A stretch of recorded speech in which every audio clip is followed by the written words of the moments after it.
What if the past you thought you knew was only the surface, a fragile veil over shadows that refuse to be explained? Across 3 hours, we will descend into history's deepest rabbit holes, enigmas buried in dusty archives, whispered secrets in forgotten ruins, and events that challenge everything we thought was certain. From the ancient lands of Mesopotamia to the timeless cities of Palestine, mysteries linger, treacherous, compelling, and often overlooked. What truths hide in plain sight, and what questions remain unanswered? So sit back, relax, and let's dive into the riddles that history never wanted us to uncover. On a chilly morning in early 1803, along the windswept coast of Hitachi Province in Japan, fishermen spotted something unusual drifting among the waves. A small, circular vessel, unlike any boat they had seen, bobbed silently in the surf. Its hull was made of pale wood, reinforced with metal bands, and its upper section seemed almost like glass or lacquered material, reflecting the muted light of dawn. Inside, they saw a figure, a young woman, her appearance delicate yet unusual, surrounded by a collection of strange objects. Her clothing and the ornaments she carried were unfamiliar, ornate, and meticulous, suggesting a culture beyond the fisherman's understanding. Historical accounts, preserved in local chronicles, describe the scene with meticulous detail.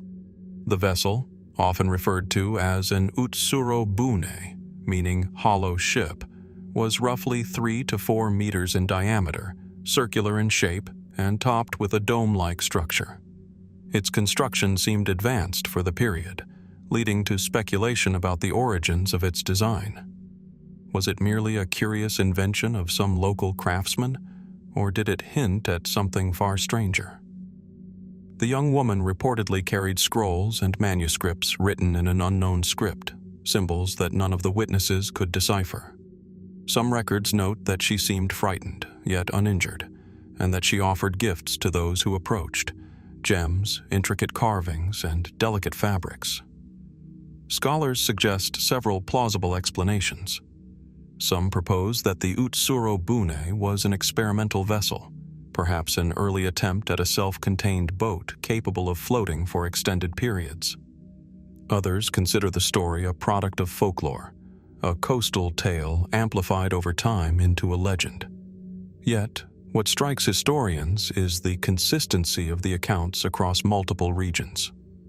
Local newspapers, temple records, and fishermen's journals all describe remarkably similar details: the circular hull, the glass-like dome, and the mysterious, solitary female passenger. These converging records give the incident an air of credibility that sets it apart from ordinary myths or coastal superstitions. As the story unfolds, more questions emerge than answers. How did the woman arrive there? Did she come from a distant province, a neighboring island, or somewhere entirely unknown? Was she truly human, or did the accounts exaggerate her otherworldly qualities? Some fringe theories suggest that the vessel could have been a craft of foreign origin, perhaps from a distant land beyond Japan's known trading routes, or even something far more enigmatic, a precursor to what later generations might call an unidentified flying or floating object. The shape of the vessel, its construction materials, and the objects within have prompted comparisons to modern engineering concepts. Yet the incident occurred more than 2 centuries ago, long before such technology existed. Investigating the Utsuro-bune incident requires a careful balance between skepticism and imagination. We examine maps of the early 1800s, study regional shipbuilding practices, and cross-reference the unusual artifacts described in accounts with historical craftsmanship. Yet, despite this meticulous research, the origins of the vessel and the identity of its passenger remain unresolved. The story has captured the imagination of historians, folklorists, and mystery enthusiasts alike, not because it offers definitive answers, but because it leaves room for wonder. As the currents of the Pacific carried the vessel along the shore and into memory, The Utsuro-bune disappeared from sight but not from question. Was it a practical invention lost to time, a traveler displaced from a distant culture, or an encounter with something truly inexplicable? The waters of Hitachi province keep their secrets well, and the figure in the circular craft lingers in the imagination, a reminder that even in a world meticulously documented, some mysteries resist explanation. We are left to ponder, to imagine, and to ask, what else might the seas of history conceal, just beyond the reach of our understanding? As the waves of history continue to carry us from one enigma to another, our attention now shifts from the drifting vessel on the shores of Japan to a quiet study in early 20th century England, where secrets are hidden not in the seas, but on paper. It is here, in the dim glow of a desk lamp, that we encounter the Dorabella Cipher, a cryptic letter composed entirely of curved, looping symbols, penned by none other than the celebrated composer Edward Elgar in 1897. The parchment itself is unassuming, yellowed with age, but the mystery it contains is anything but ordinary. The letter, addressed to Miss Dora Penny, a friend and confidant of Elgar, consists of 37 symbols arranged in 3 distinct lines.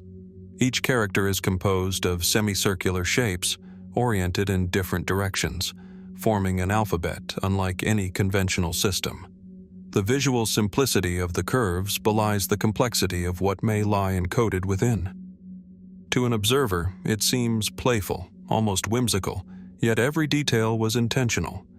Elgar, a master of musical composition and intricate patterns, was not known for leaving messages without purpose. What could he have meant to communicate? A personal joke, a private note, or something far more profound hidden in the language of symbols? Historical research provides a few concrete clues. Elgar was deeply fascinated by puzzles and ciphers, a passion he shared with many intellectuals of his time. Letters and musical sketches in his archives demonstrate an interest in code, substitution, and hidden meaning. Scholars have examined the Dorabella cipher extensively, noting that it does not correspond to any standard cryptographic system known at the time. Attempts to decode it using musical motifs, shorthand, or variations of the English alphabet have produced tantalizing but inconclusive results. The symbols themselves are repetitive enough to suggest a pattern, yet irregular enough to resist definitive interpretation. Some historians argue the cipher could be musical in nature, a series of instructions or notes to be interpreted orally rather than linguistically. After all, Elgar's life was devoted to music, from the sweeping strains of his enigma variations to intimate chamber compositions. Could the loops and arcs correspond to pitches, rhythms, or sequences that, when played, reveal the hidden message? Others speculate that it may be a personal code meant only for Dora Penny, designed to communicate something intimate or private, never intended to be solved by outsiders. Fringe theories stretch even further. Certain cryptography enthusiasts suggest that the letter may encode mathematical constants or even esoteric knowledge, while some imaginative observers posit connections to mystical or symbolic systems popular in Victorian England. Each theory, while speculative, is grounded in aspects of Elgar's life and his documented fascination with secrets and patterns. Yet despite decades of scrutiny, no single explanation has been universally accepted. Examining the cipher closely, one cannot help but notice subtle details. The spacing between characters, the orientation of each curve, and the variations in line length all suggest a deliberate structure. Was Elgar creating a language of symbols entirely his own? Could there be a musical, linguistic, or even philosophical key buried within these curves? Scholars have applied modern computational methods, frequency analysis, and cross-referencing with Elgar's musical compositions, yet the code continues to resist full decryption. The ambiguity itself becomes part of the story, an essential aspect of the puzzle that invites endless exploration. The Dorabella cipher, like the Utsuro-bune before it, reminds us that history is not only a sequence of dates and events, but a landscape of unanswered questions. We have tangible artifacts, the letter, the symbols, the context of its creation, and yet their meaning remains elusive. Is the cipher a playful diversion, a musical riddle, or a deeply personal message encoded for a single confidant? Its enduring mystery captivates historians, cryptographers, musicians, and casual observers alike. In a broader sense, the Dorabella Cipher invites reflection on how humans encode, conceal, and transmit knowledge. Across cultures and centuries, we see messages hidden in unexpected forms, from ships floating mysteriously along distant shores to intricate symbols drawn on paper. The thrill of the unknown, the challenge of discovery, and the quiet realization that some secrets may never be fully revealed are universal. As we examine the loops and arcs of Elgar's penmanship, we are compelled to ask, what might the mind of a genius choose to conceal, and why? Even today, researchers revisit the cipher with fresh eyes and new tools, hoping to catch a glimpse of its meaning. Yet, with each attempt, the Dorabella Cipher continues to stand as a testament to the subtle interplay between human ingenuity and the unknown. Perhaps the answer lies not in a single solution, but in the questions it provokes. How do we interpret symbols that defy our conventions? What secrets remain hidden in the correspondence of historical figures? And ultimately, what might still lie undiscovered in the quiet corners of history, waiting for someone willing to look closely enough? As we turn the page on Elgar's enigmatic letter, the curves of the Dorabella Cipher linger in the mind like the echo of a melody half heard, a reminder that even the most familiar figures of history can leave traces of mystery, urging us onward into the rabbit holes that await just beyond the surface. From the delicate loops of a cryptic cipher in early 20th century England, our journey now moves across continents and decades, from the quiet study to the misted hills of Brazil. There, in 1966, a discovery was made that would baffle authorities and researchers for years to come. On the slopes of Vintém Hill, in the outskirts of Rio de Janeiro, 2 men were found lying motionless, their bodies still but their circumstances profoundly perplexing. Each wore a lead mask, molded to cover the eyes, and heavy overcoats despite the mild evening air. Nearby, discarded notebooks and packets of powdered substances suggested preparation, yet the exact purpose remained obscure. The location itself is a landscape of contrasts. Rocky outcroppings interspersed with patches of scrub and wild vegetation, sloping gradually toward the city lights below. In the fading light of that day, the hill seems ordinary, almost peaceful, yet the scene uncovered there was anything but. Local residents reported seeing the men earlier, noting nothing out of the ordinary, yet the investigation that followed revealed a sequence of events that seemed deliberately orchestrated, almost ritualistic. Police reports describe the men's appearance and belongings in detail. Each wore a waterproof coat, gloves, and the distinctive lead eye masks, as if shielding themselves from a source of light or perhaps from something beyond human sight. Nearby, 3 notebooks were discovered with cryptic instructions, one of which included the phrase, "Be at the designated place at 16:30. Wait for the signal. Protect yourselves." The powders found with the men, a combination of substances not fully identified at the time, have led to endless speculation. Were they experimental chemicals, hallucinogens, or components of some unknown scientific procedure? Mainstream investigation suggested a few plausible scenarios. One theory posits that the men were involved in clandestine scientific experiments, possibly related to physics or parapsychology, given Brazil's small but active community of experimental researchers in the 1960s. Others argue the scene suggests a suicide, though the method is unlike any conventional practice. The lead masks, in particular, are inexplicable from a purely practical standpoint. There is no clear reason to wear them in a self-inflicted death, nor is there evidence that they were intended to protect from ordinary hazards. Yet, the more researchers examined the details, the more questions arose.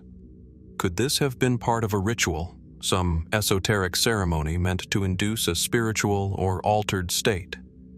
Accounts from the period note a fascination with mysticism, extraterrestrial phenomena, and secretive societies, though direct connections to the men remain speculative.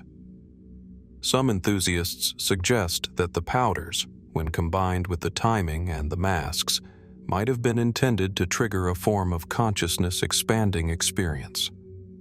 Others propose that the men were conducting a highly personalized experiment, perhaps seeking communication with an unknown presence or realm. The context of 1960s. Brazil adds further layers to the puzzle.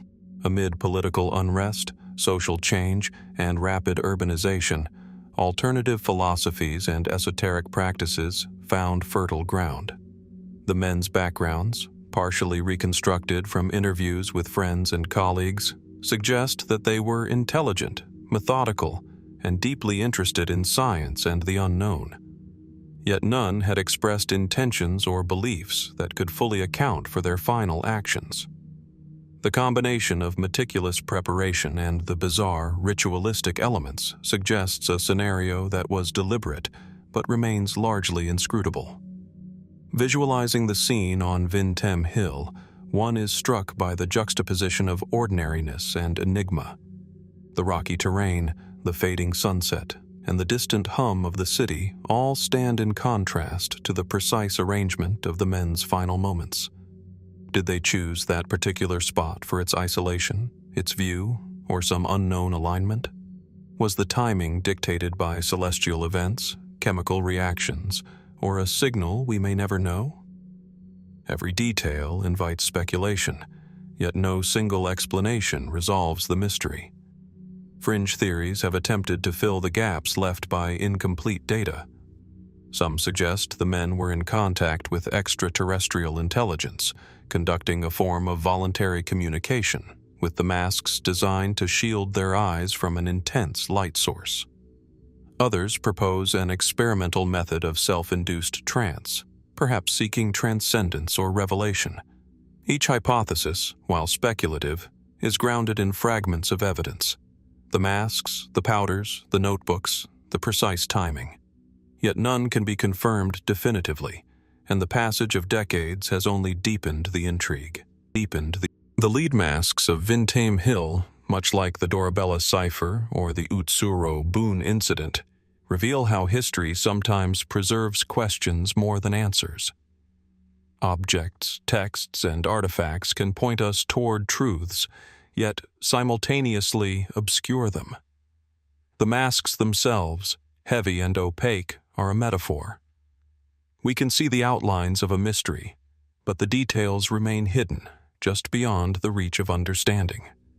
As investigators have noted repeatedly, every solution proposed opens new avenues of inquiry, and the story resists closure. In reflecting on this event, one is compelled to consider the human fascination with the unknown.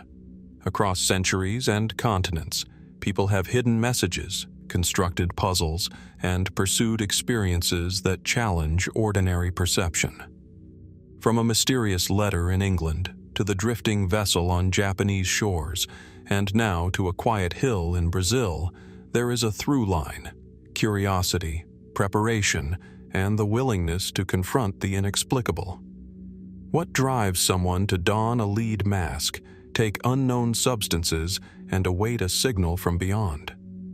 What truths might the men have glimpsed, and what remains forever inaccessible? As the shadows lengthen across Vintém Hill, the masks sit in memory like a silent question, a physical reminder that even in a world we strive to document and understand, there are moments and actions that elude comprehension. The hill itself holds no answers, only the echo of those who came before, leaving behind an enduring enigma for those who seek to uncover it. What remains hidden in plain sight, and how many other mysteries linger quietly, waiting to be discovered, understood, or merely marveled at. From the misted hills of Brazil, where the lead masks left questions that defy explanation, our path now leads northward, across continents, into the arid expanse of Mexico's Mapimí Desert. Here lies a region known to locals and curious travelers alike as the Silent Zone, a remote, forbidding stretch of desert that stretches for miles without interruption, punctuated only by the skeletal remains of salt flats, jagged rock formations, and the occasional rusting windmill. The air is still, almost unnaturally so, and some who enter report a strange sensation of isolation, as though the world beyond has been erased. The origin of the Silent Zone's reputation begins in the mid-20th century, when stories first emerged of unusual magnetic phenomena, unexplained radio signal disruptions, and reports of bizarre lights in the night sky. A section of the desert lies near the Mapimí Biosphere Reserve, yet even scientific surveys struggled to account for the anomalies observed there. Instruments sometimes failed without explanation, compasses spun erratically, and radio communications were unreliable. Early investigations attributed these disturbances to natural factors: high mineral content in the soil, rare atmospheric conditions, or geomagnetic fluctuations. Yet the reports persisted, growing more intricate with each retelling. Local legends add layers of intrigue. Some speak of travelers who became disoriented, wandering in circles before finally emerging days later with no memory of the terrain they had crossed. Others claim to have seen luminous objects hovering silently above the desert floor, vanishing when approached. There are accounts of sudden drops in temperature, inexplicable sounds, or their absence entirely, leading witnesses to describe the area as unnervingly quiet. This silence gave rise to the name Zona del Silencio, or Silent Zone, and like the lead masks on Vintém Hill, the desert seems to guard its secrets carefully, allowing only fragments of information to escape. Scientific exploration offers both insight and frustration. The region sits atop a complex geological structure rich in magnetite and other metallic deposits, which may account for some of the interference with compasses and communication devices. Astronomers and physicists visiting the area note that certain atmospheric conditions can create rare optical effects, such as mirages or transient flashes of light. Even so, these explanations cannot account for all observed phenomena, and some details remain remarkably consistent across decades of reports. Strange lights following precise patterns, disoriented travelers, and instruments failing without discernible cause. Fringe theories have multiplied alongside scientific attempts at rationalization. UFO enthusiasts, drawn by reports of luminous craft, suggest that the Silent Zone is a hotspot for extraterrestrial activity, perhaps a landing ground or observation point. Some propose that the unique mineral composition may amplify or distort electromagnetic fields in ways we do not yet fully understand, potentially affecting both technology and perception. Others speculate about secret government experiments, involving communication with unknown forces, or even portals to dimensions beyond our own. Each of these theories remains speculative, yet they are consistently tied to verifiable features: the unusual geology, the anomalous readings, and the persistent human accounts. The geography itself contributes to the zone's enigma. Vast stretches of flat terrain give way to steep canyons and volcanic outcrops, creating pockets of isolation where sound and light behave unpredictably. The desert's harsh conditions mean that few inhabitants live within its boundaries, preserving an atmosphere of untouched mystery. Those who venture in often describe a subtle unease, a sense that ordinary rules of navigation, perception, and time may not fully apply. Could these sensations be psychological, triggered by extreme isolation and environmental stress? Or is there truly an external phenomenon interacting with the human experience in ways we do not yet comprehend? Historical context deepens the mystery. The region has long been sparsely populated, yet archaeological surveys reveal traces of ancient settlements, suggesting humans have navigated this challenging terrain for centuries. Were these early inhabitants aware of unusual occurrences here? Did they leave behind structures or stories to account for forces they could not name? And how might these early experiences connect to the modern accounts of radio disturbances, strange lights, and disorientation? Across centuries, the land itself seems to preserve a dialogue between the ordinary and the inexplicable. The silent zone of Mapimí, like the Dorabella Cipher or the lead masks of Vintém Hill, is a place where observation meets uncertainty. Evidence exists: scientific measurements, eyewitness testimonies, and geological surveys, but the patterns defy final explanation. The desert insists on ambiguity, preserving fragments while withholding the full narrative. Its anomalies are neither fully explained by natural science nor entirely surrendered to speculation, leaving a liminal space in which curiosity thrives. In reflecting on the zone, one cannot help but ponder the human response to mystery. Across cultures and eras, we have sought to decode, explore, and understand the unknown. We leave symbols, masks, letters, and we follow maps into desolate landscapes in pursuit of knowledge. Yet sometimes the world remains silent in response, allowing only the faintest impressions of its secrets to reach us. What is it about the silent zone that eludes comprehension? What forces, natural or otherwise, continue to shape our experience of it, unseen and unmeasured? As the sun dips below the horizon, casting long shadows across salt flats and rocky outcrops, the desert holds its breath. The silent zone remains, as it has for centuries, a place of quiet wonder, where the boundaries between reality and the unexplained blur. What else might lie hidden in this arid expanse? How many phenomena have gone unrecorded, unnoticed, or beyond our understanding? And as we step carefully across its sands, we are reminded once again, history and nature alike retain their mysteries, waiting for those willing to wander into their depths, to listen, and to wonder.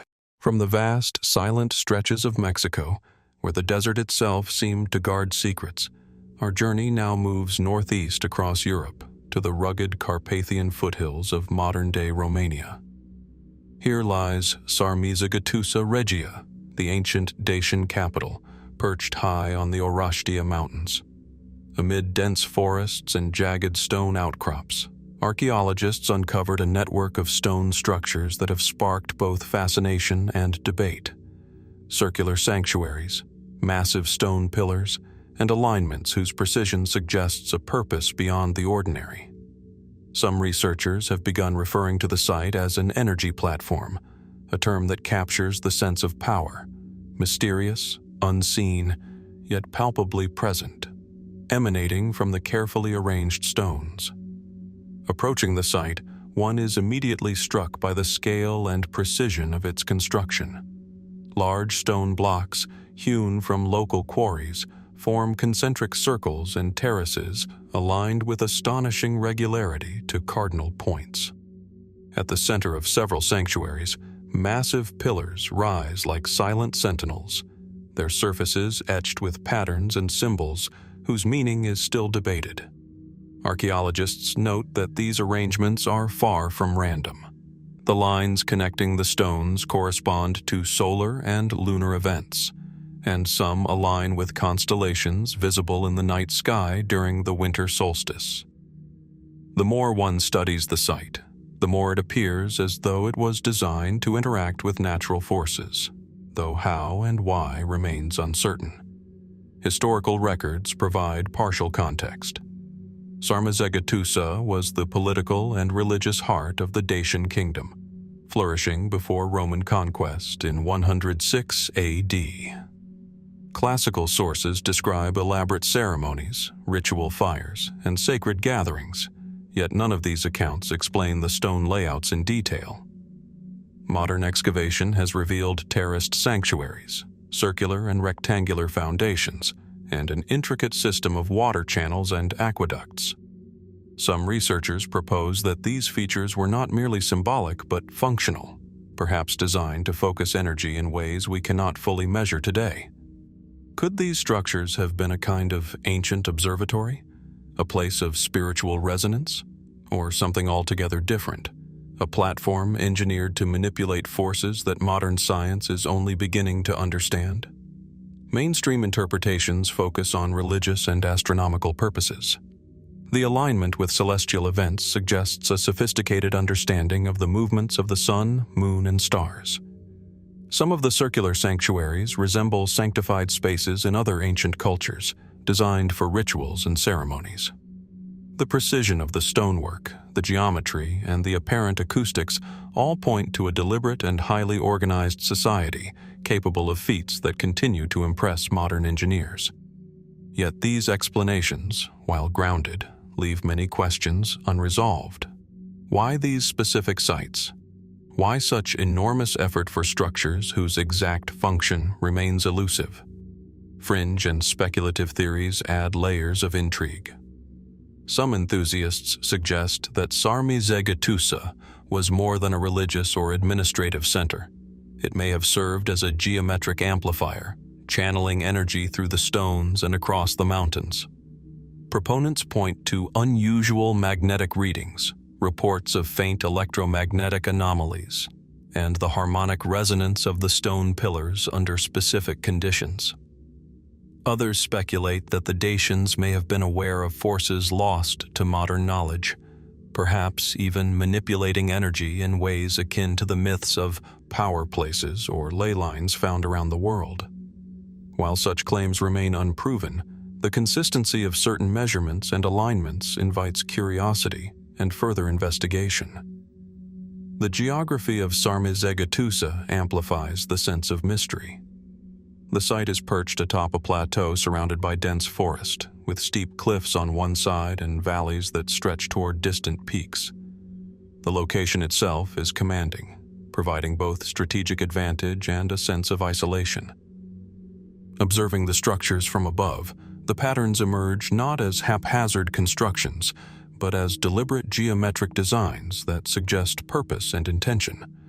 The human mind is compelled to ask, were the Dacians aware of energies or forces that are invisible to us today? And if so, what might they have achieved through these carefully calculated arrangements? Artifacts discovered at the site, including tools, pottery, and remnants of ritual objects, hint at a society deeply attuned to both the material and symbolic world. Some objects bear inscriptions or designs that echo the geometry of the stone platforms, reinforcing the idea that form and function were intimately connected. Could these items have served as instruments, conduits, or keys to activating the platform's potential? Or were they purely ceremonial, enhancing the spiritual experience of those who gathered here? Each discovery prompts more questions than answers, and the lack of definitive records leaves the imagination free to explore possibilities. Sarmizegetusa, like the silent zone of Mapimí or the lead masks of Vintém Hill, illustrates a pattern in human history, locations that defy easy categorization, that combine the natural and the constructed, the known and the unknown. The stones, the alignments, the terraces, they all speak to human ingenuity, yet they also hint at forces beyond conventional understanding. The site encourages contemplation, inviting us to consider how ancient peoples might have perceived the world and harnessed its hidden potentials. As one stands amid the terraces and pillars, the wind carrying the scent of pine and earth, it is impossible not to feel a presence, a subtle vibration that transcends the tangible. What might have drawn the Dacians to this precise location, and how much knowledge has been lost to time? Could these structures represent a sophisticated interaction with natural energy, a kind of platform whose purpose we are only beginning to comprehend? And in asking these questions, we are reminded that history, like the deserts, hills, and ancient stones we have explored, is layered with mysteries that continue to invite exploration, reflection, and wonder. From the mountains of Romania, where the stones of Sarmizegetusa may have once channeled unseen energies, our journey now crosses the Atlantic to a small, densely forested island off the coast of Nova Scotia, Canada. Oak Island is unassuming at first glance, shrouded in mist, its shoreline lined with towering evergreens, its soil dark and fertile. But it has been the stage for one of history's most enduring mysteries. Among its many secrets, the most tantalizing is the discovery of the 90-foot stone, a slab whose markings and placement have fueled speculation for more than 2 centuries. The stone was reportedly uncovered in the late 18th century during early excavations of what is now called the Money Pit. A team digging through layers of earth, timber, and stone encountered a massive flat slab embedded deep in the ground. Etched upon its surface were a series of symbols and enigmatic characters, arranged in a pattern that seemed deliberate but defied immediate interpretation. The markings, reminiscent of coded messages, suggested a mind at work, one intent on hiding or protecting something valuable, or perhaps knowledge meant to be deciphered only by the prepared. The location itself, the dense woods, the bogs, and the hidden recesses of the pit, adds an almost cinematic weight to the story. Oak Island is not naturally conducive to such constructions. The effort required to dig, transport materials, and place a massive stone slab hundreds of feet below the surface implies both determination and advanced planning. Early excavators reported that layers of logs and clay had been engineered to function as flood tunnels, further complicating the dig. Could the pit have been designed as a protective measure, a way to guard a treasure, a secret, or knowledge that someone believed was worth concealing from the world? Historical records confirm that the Money Pit has been the subject of near-constant excavation since its discovery in the 1790s.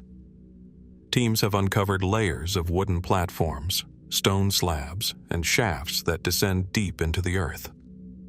The 90-foot stone, often described as a central marker, is distinguished not only by its size, but by the precision of its placement. Unlike surrounding rubble, this stone appears carefully oriented, suggesting that the person, or people, who buried it had a clear plan in mind.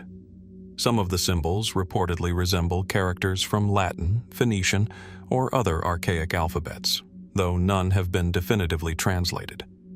Could these markings be a cipher, a warning, or instructions for retrieving whatever lies beneath? Mainstream explanations have ranged from the practical to the mundane. Some historians argue that the pit was a treasure hoard created by pirates, possibly even the fabled Captain Kidd or other seafarers of the era. Others suggest that the construction was a curiosity or a hoax, designed to intrigue and mislead. Archaeological evidence, however, paints a more complex picture.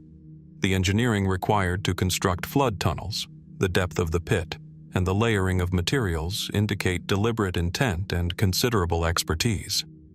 Even skeptics are forced to acknowledge the skill involved, leaving open the question if it was a hoax, who had the resources and knowledge to execute it so meticulously. Fringe theories elevate the mystery even further. Some enthusiasts suggest that the Money Pit and its 90-foot stone may guard ancient religious artifacts, possibly even items connected to long-lost knowledge from distant lands. There are conjectures that the markings could relate to secret societies such as the Knights Templar, whose influence and cryptic symbols have fueled speculation for centuries. Others propose that the pit may conceal documents, alchemical texts, or even treasures originating from faraway civilizations, transported across the ocean in secret. While none of these theories can be confirmed, the persistent failure to fully unlock the stone's message ensures that imagination remains active and the mystery continues to captivate. The environment of Oak Island itself amplifies the sense of enigma. Heavy trees block sunlight in the central areas, bogs create natural obstacles, and hidden layers of clay and stone form natural traps that confound attempts at excavation. Could the diggers, or whoever constructed the pit, have intentionally leveraged the landscape to hide their secret. The interaction between human ingenuity and natural features adds a layer of sophistication that is difficult to dismiss. The more researchers excavate, the more intricate the design appears, suggesting that whoever built the money pit had not only the means, but also the knowledge and foresight to plan for centuries of concealment. The 90-foot stone, in particular, has become a symbol of Oak Island's enduring allure.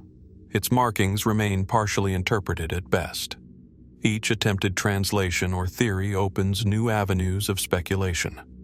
Some suggest the markings correspond to numerical codes, astronomical coordinates, or even musical notations. Others focus on the alignment of stones and platforms, proposing that they interact with tides, seismic activity, or other natural phenomena.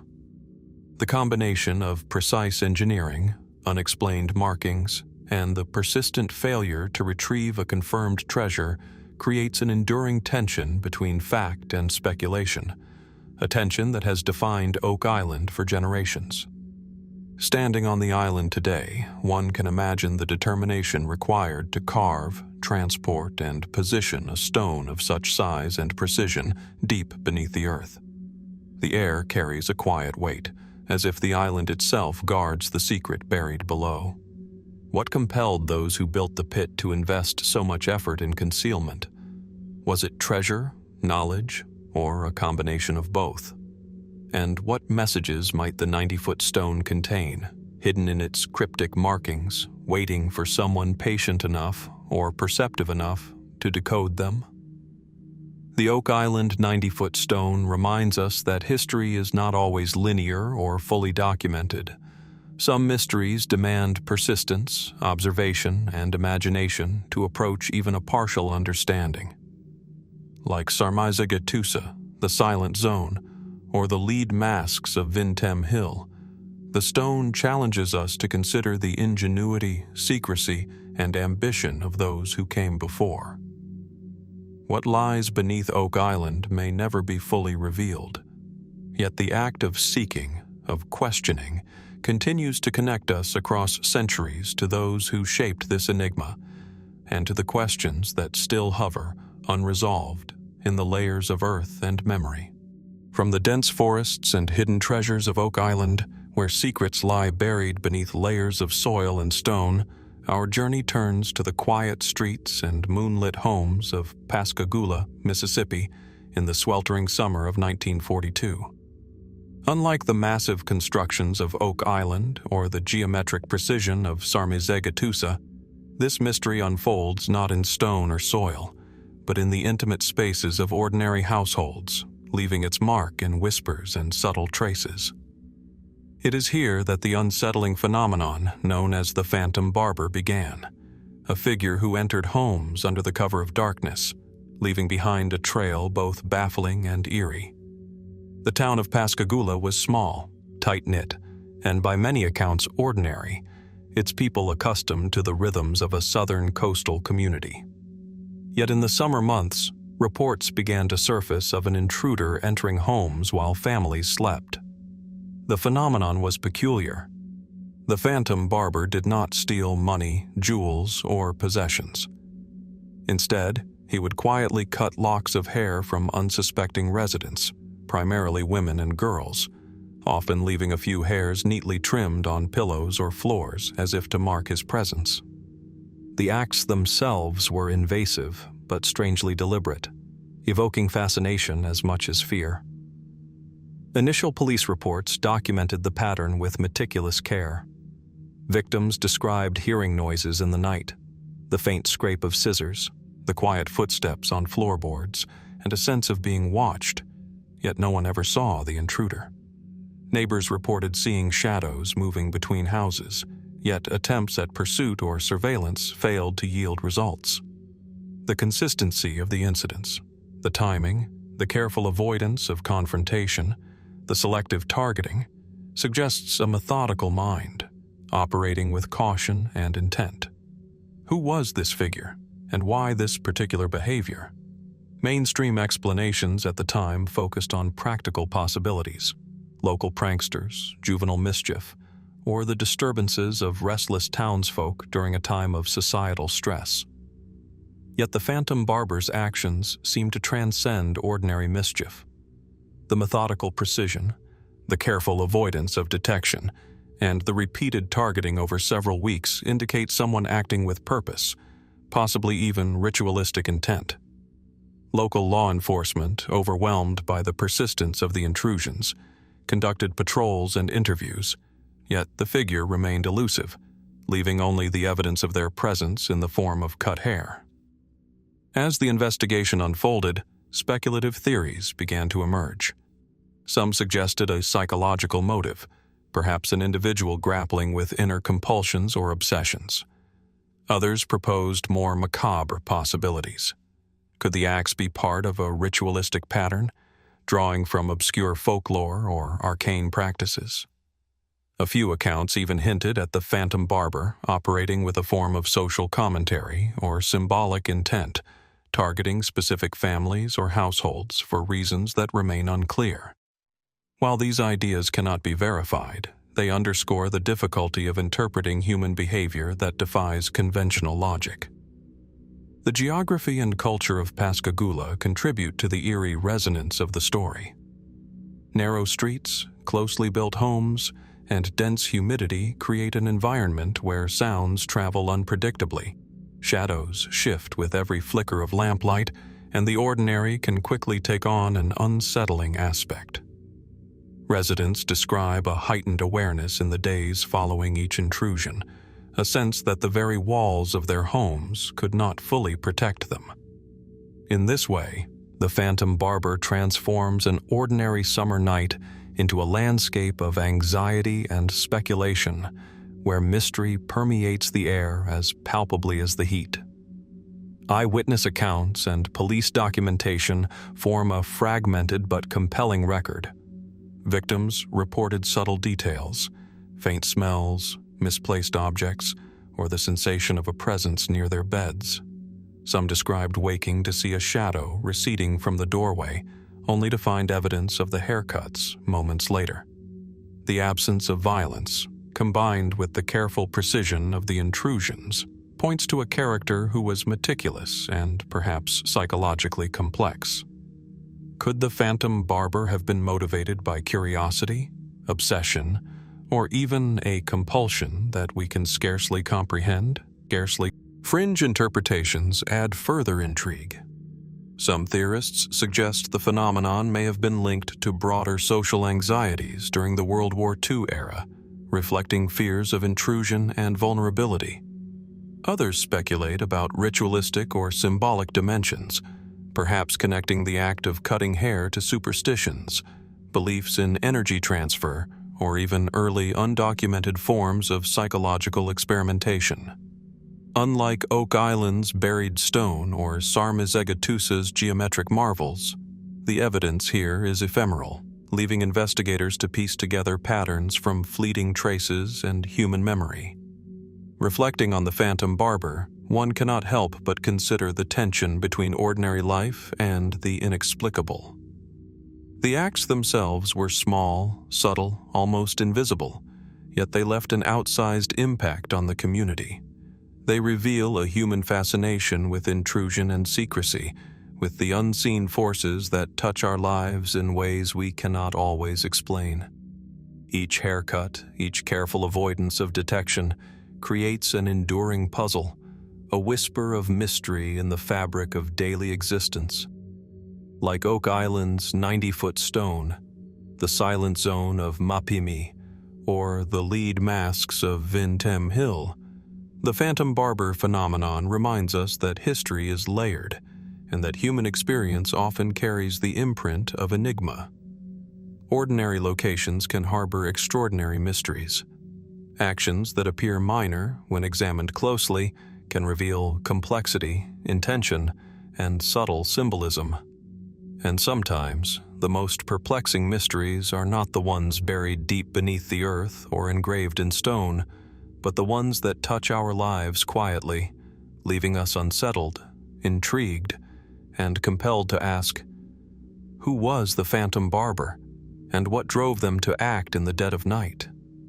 In the humid darkness of Pascagoula, one can almost sense the echoes of those nights, footsteps on creaking floors, and the silent precision of scissors glinting in the lamplight.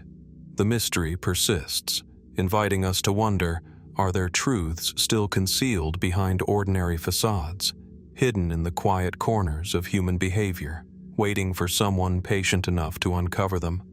From the quiet streets of Pascagoula, where the phantom barber left a trail of subtle, unnerving signs, our journey now moves northeast to the windswept shores of Provincetown, Massachusetts.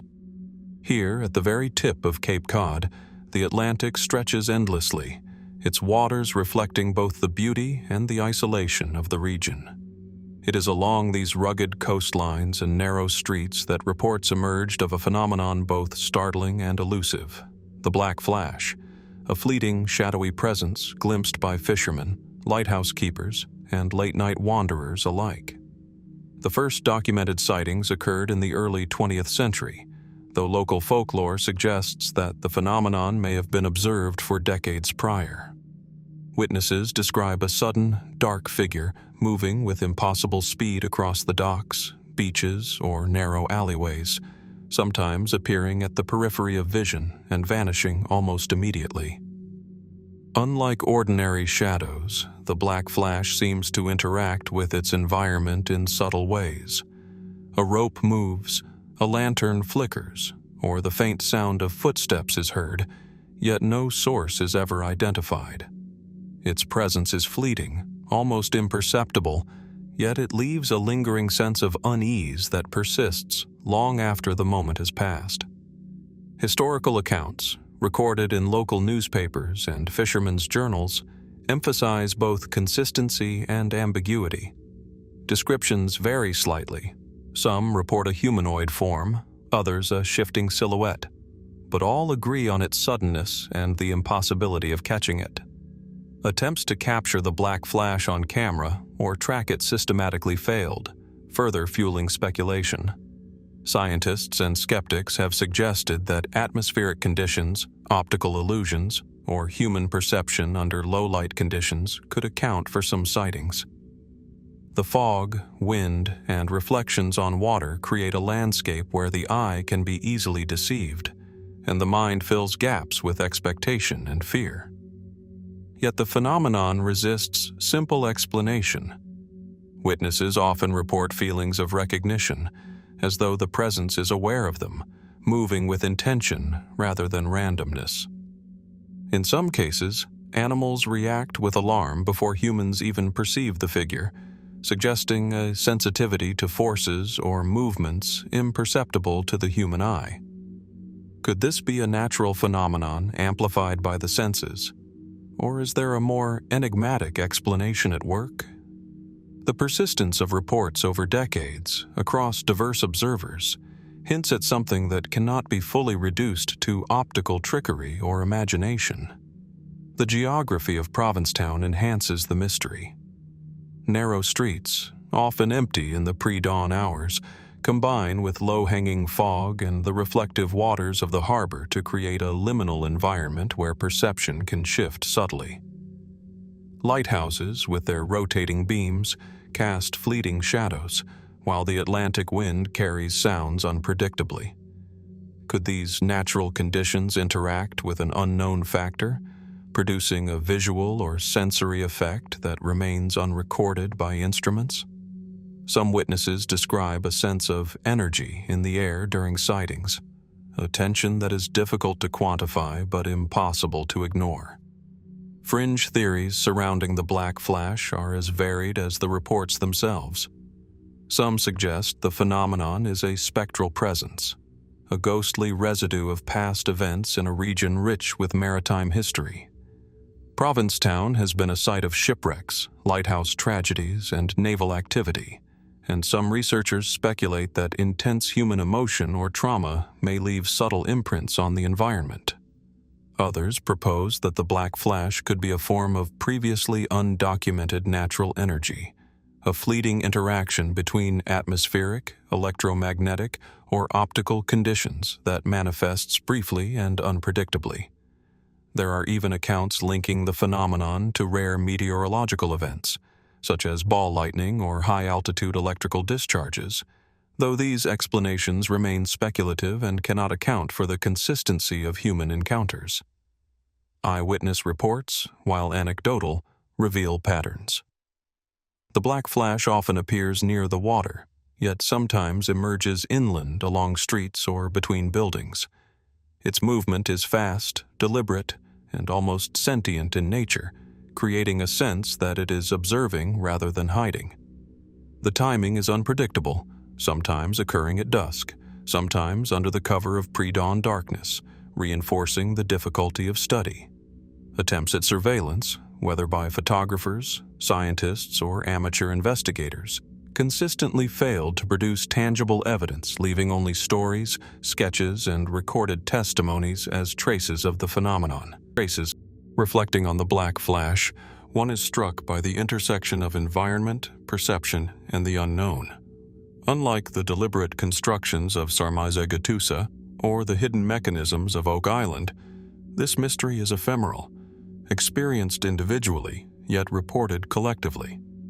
It forces us to consider the ways in which the human mind interacts with its surroundings and how reality itself may contain elements that resist measurement or capture. Could the black flash be an undiscovered natural phenomenon, a trick of light and wind, or something that lies beyond our current understanding of physics and perception? Like the phantom barber, the black flash reminds us that mysteries often dwell in the ordinary spaces we inhabit. Streets, beaches, and homes can become the stage for events that challenge our assumptions, leaving traces too subtle for conventional detection, yet powerful enough to unsettle and intrigue. The Atlantic waves crash silently against the shoreline, while the fog drifts across empty streets, as if the environment itself participates in maintaining the enigma. As the sun rises over Provincetown, the memory of the black flash lingers in the mind like a half-remembered dream, fleeting, intangible, yet undeniable. What is the source of this apparition? Does it exist in the physical world, in the mind's perception, or somewhere between? And how many other phenomena, equally fleeting and elusive, might be hiding at the edge of our awareness, waiting for someone patient and perceptive enough to notice? From the shadowy coasts of Provincetown, where fleeting presences confounded the senses, our journey now travels back in time, nearly 2 millennia, to the heart of the Roman Empire. Across the remnants of villas, forts, and trading posts scattered throughout Europe, archaeologists have unearthed an object both elegant and enigmatic: the Roman Dodecahedron. Small, hollow, 12-faced objects made of bronze or occasionally stone. These geometric marvels have been discovered across regions that once formed the empire, from northern Gaul to modern-day Germany, yet their purpose remains a mystery that continues to fascinate historians, engineers, and enthusiasts alike. The objects themselves are remarkable in their precision. Each face is a pentagon, with circular holes of varying sizes carefully cut into the center and knobs positioned at the vertices, seemingly placed with deliberation. Most measure between 4 and 11 centimeters across, small enough to hold in the palm of one's hand. Despite the uniformity of design, subtle differences exist between specimens, suggesting either regional variation or adaptation for a specific function now lost to time. Their craftsmanship, with sharp edges, smooth curves, and meticulous symmetry, reflects a level of skill that implies significance beyond mere ornamentation. The discovery locations of these dodecahedrons offer additional clues. Found primarily in military sites and settlements near rivers and trade routes, they are rarely accompanied by inscriptions, making their function even more obscure. Some have been unearthed alongside everyday artifacts, coins, tools, and ceramics, yet others appear in isolation, as if intentionally deposited. This widespread geographic distribution hints at a purpose that was understood across the empire, yet no contemporary texts describe their use, leaving modern scholars to speculate. Mainstream explanations range widely. Early theories suggested that the objects were candlestick holders, using the hollow faces to support small candles. Others proposed that they were gaming pieces, dice, or measuring instruments, perhaps used to calculate distances or calibrate artillery. Certain scholars have suggested they served as knitting tools, helping soldiers create gloves or socks by guiding yarn through the holes. While each theory has merit, none accounts for the variations in hole size, nor explains the consistent presence of knobs at the vertices, which may serve a purpose beyond structural ornamentation. Experimental archaeology has added nuance to these theories. Some researchers have attempted to replicate knitting techniques using bronze dodecahedrons, finding that certain configurations could indeed assist in producing gloves of various sizes. Others have used photogrammetry and 3D modeling to test the hypothesis that the objects could measure distances or angles based on light or shadow, noting that specific hole patterns align with certain geometric calculations. These attempts suggest that the dodecahedrons may have had a practical application in Roman daily life or craftsmanship, yet they still leave questions unanswered. Fringe and speculative theories offer even more possibilities. A few propose that the objects were ritual or ceremonial tools, possibly linked to astrology or divination. The uniform geometric design, the variation in hole size, and the precise symmetry could indicate a symbolic or spiritual function, perhaps connected to celestial observation. Some have hypothesized that they were devices used in surveying or construction, projecting angles or light to align structures.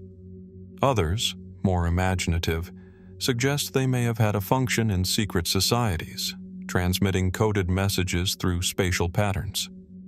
While intriguing, these theories remain speculative, as there is little direct evidence to confirm them. The broader context of Roman society may provide insight. The empire valued both practicality and symbolic expression. Tools often carried aesthetic and cultural significance, and geometric precision was highly esteemed in architecture, engineering, and art. Could the dodecahedron, with its balance of symmetry and function, have been an object that straddled the line between utility and symbolism? Perhaps it was a portable device, simultaneously serving as a tool, a game, and a marker of status or knowledge. The absence of written records leaves these possibilities tantalizing, yet unresolved. The dodecahedron's enduring mystery lies in its combination of simplicity and complexity.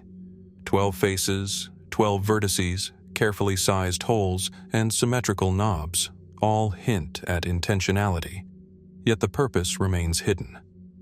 Like the fleeting black flash of Provincetown, the object interacts with the observer's mind, provoking curiosity and reflection.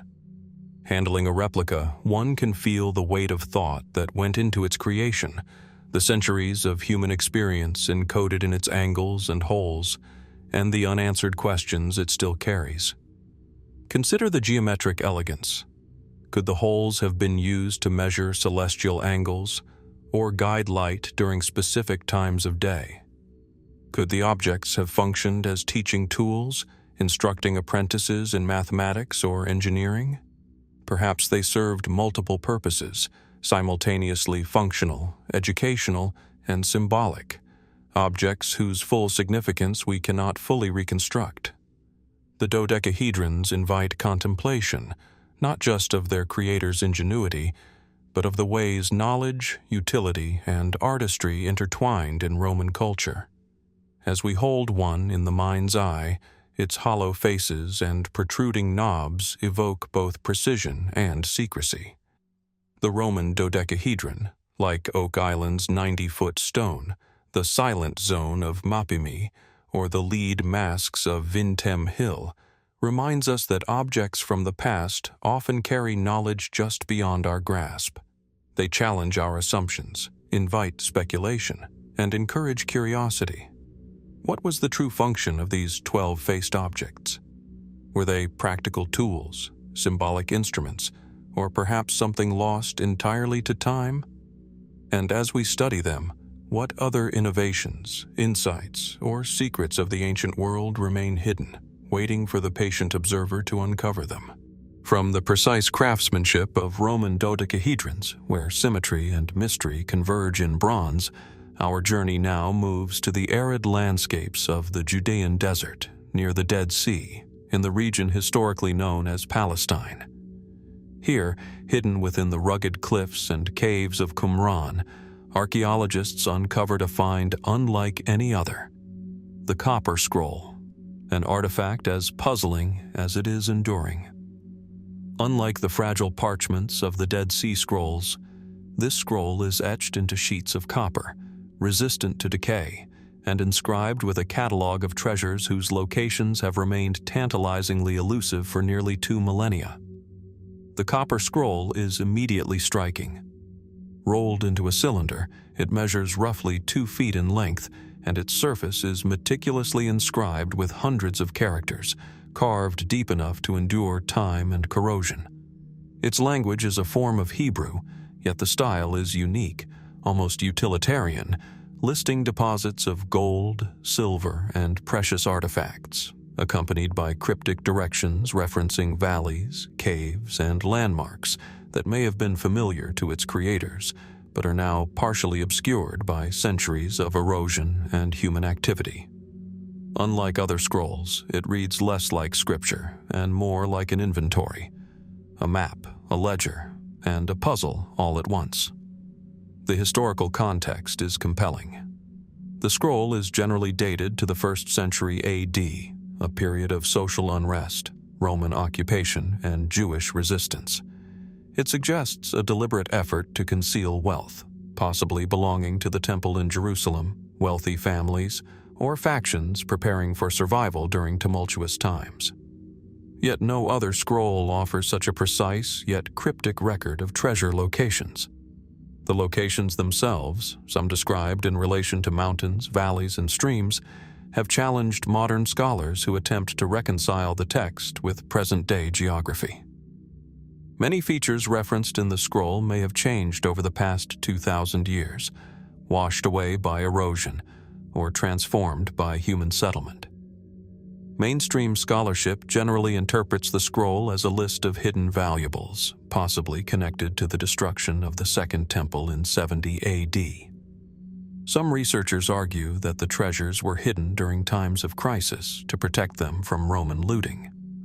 Others suggest that the scroll may document the personal wealth of the Essenes, the sect associated with Qumran, although direct evidence linking them to the treasure is inconclusive. Archaeological efforts to locate the described deposits have largely failed, with each cave and cliff face yielding only fragments, stones, or dry channels, rather than the gold, silver, or vessels promised in the copper inscriptions. The difficulty lies not only in the passage of time, but in the nature of the scroll itself. Directions are precise in one sense, but vague in another, referencing landmarks that have shifted or disappeared. Measurements are given in units whose exact values are debated, and distances are often relative rather than absolute. Even if a site could be identified, the scroll offers no guarantee that the treasure remains. Looting, decay, and natural shifts have likely altered the landscape. Yet the persistence of the document over centuries, its very survival in copper, suggests a degree of importance and urgency that compels continued investigation. Fringe and speculative theories add layers of intrigue. Some suggest that the treasures were never physical at all, that the scroll serves as a spiritual or symbolic inventory meant to convey deeper truths about wealth, faith, or ritual practice. Others propose that the scroll encodes a map to esoteric knowledge, perhaps hidden in the desert's labyrinth of caves or in remote locations yet undiscovered. A few researchers even speculate that the treasures could have been moved or protected by secret groups, passing from generation to generation in a chain of custody unknown to historians. While these ideas cannot be confirmed, they underscore the enigmatic allure of the Copper Scroll. Its combination of precision and secrecy, clarity and obscurity, draws the imagination across time. The environment of the Judean desert itself compounds the mystery. Cliffs rise sharply above narrow wadis, and caves carved by centuries of wind and water punctuate the barren landscape. Sunlight blazes against pale stone, shadows shift unpredictably, and the arid winds carry an uncanny silence that lends itself to contemplation. Walking among these cliffs, one can imagine the hands that inscribed the letters into the copper, the labor required to craft each mark so deeply and deliberately that it would endure for centuries.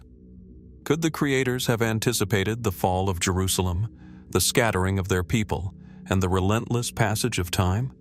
And in doing so, did they craft not merely an inventory, but a legacy of hope, secrecy, and survival? Attempts to locate the treasure have spanned decades. Archaeologists, adventurers, and treasure hunters have scoured caves, valleys, and hidden recesses following the scroll's cryptic directions. Some have found fragments of ancient vessels or coins, hinting at activity consistent with the scroll's claims. But no caches matching the text's grand promises have emerged.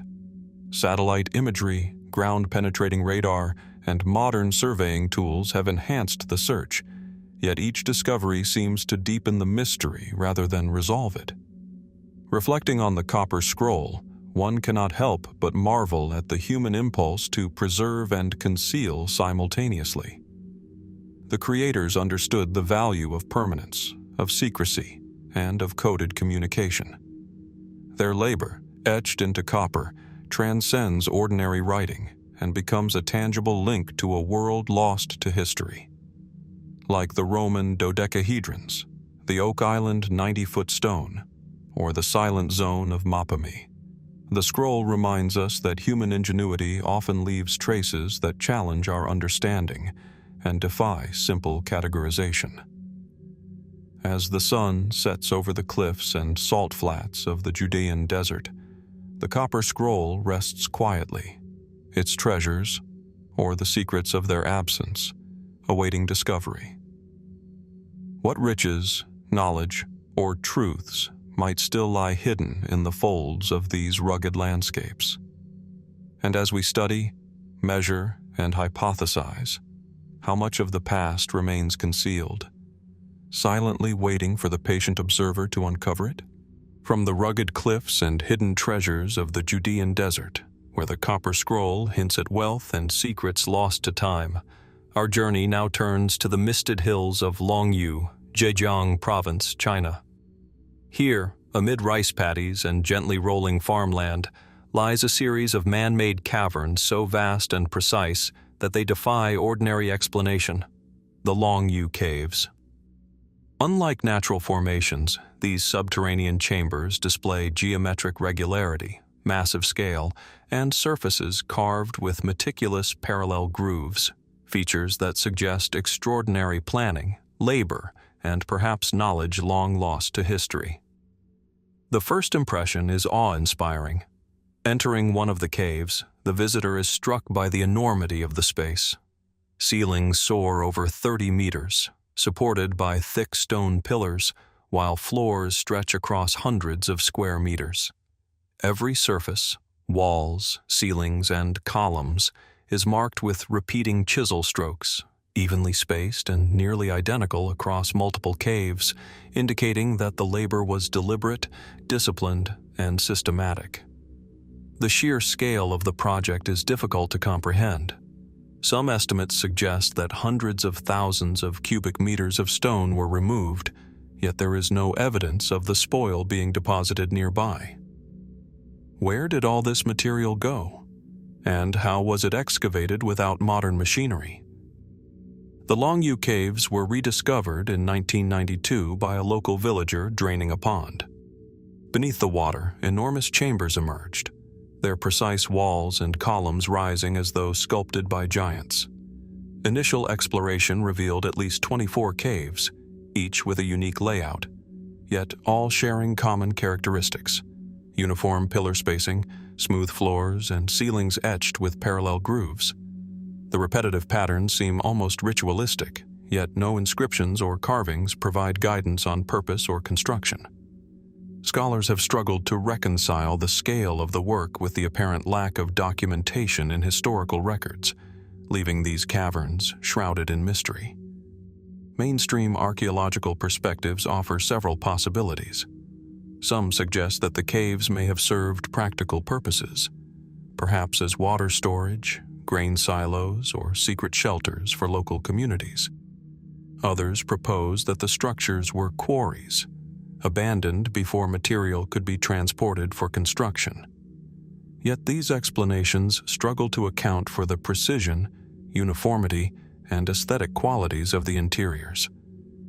A functional quarry would be unlikely to feature the consistent, meticulously grooved ceilings, nor would it require pillars so evenly spaced that the chambers resemble halls more than excavated pits.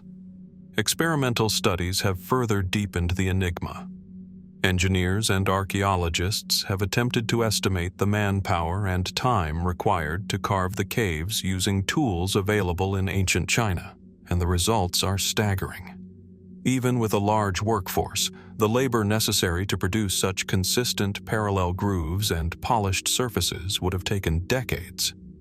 How could such an undertaking remain unrecorded in contemporary chronicles? The absence of any written reference in historical texts suggests either an extraordinary level of secrecy or knowledge lost to time. Fringe and speculative theories add an almost cinematic dimension to the mystery. Some suggest that the caves may have been constructed as ceremonial or ritualistic spaces, designed for meditation, energy work, or spiritual practices now obscured by history. Others propose astronomical alignments, pointing out that certain chambers and passages may correspond with solar or lunar positions, hinting at a function connected to timekeeping, observation, or ritual events. Still others wonder if the grooved walls and ceilings were not merely decorative, but designed to amplify sound, vibrations, or energy, a theory that echoes ideas found in other ancient constructions around the world, from Sarmizegetusa's stone terraces to the lead masks of Vintém Hill.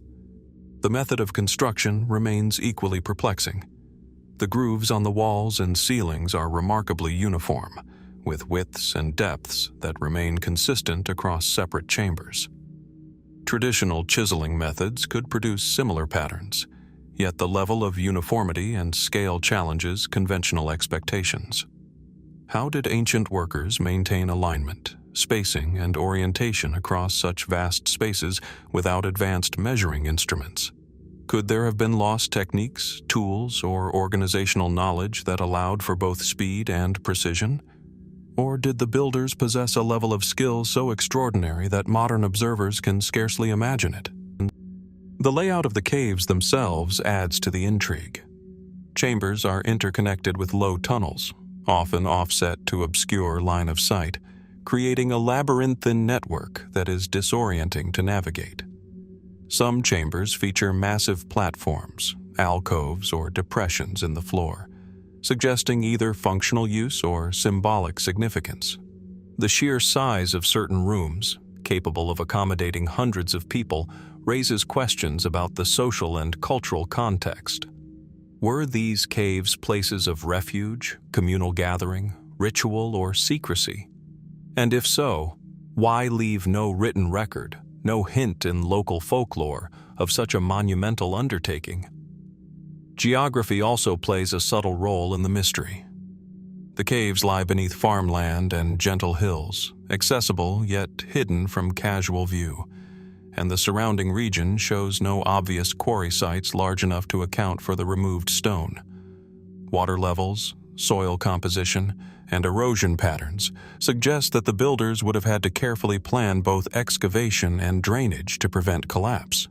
This level of foresight, combined with aesthetic considerations and geometric precision, points to a society with technical knowledge and organizational capacity beyond what surviving records indicate. As one moves through the echoing halls of the Longyou caves, the mind is drawn to the human effort required, the disciplined strikes of chisels, the coordination of laborers, the planning of chambers, pillars, and grooves. Each surface reflects intentionality, each corridor hints at purpose, and each massive chamber evokes awe. Like the copper scroll treasures hidden in desert caves, or the Roman Dodecahedrons, whose precise function remains debated, the Longyou caves embody a human desire to create, preserve, and perhaps conceal knowledge. Yet the ultimate purpose remains inaccessible to us. The Longyou caves invite contemplation of the relationship between skill, mystery, and memory. They challenge our assumptions about what ancient peoples could achieve, and about what knowledge might have been lost, deliberately hidden, or simply forgotten. Who commissioned these chambers? What techniques enabled their construction? Were they utilitarian, ceremonial, or something entirely different, perhaps blending function and symbolic meaning in ways modern observers can scarcely imagine?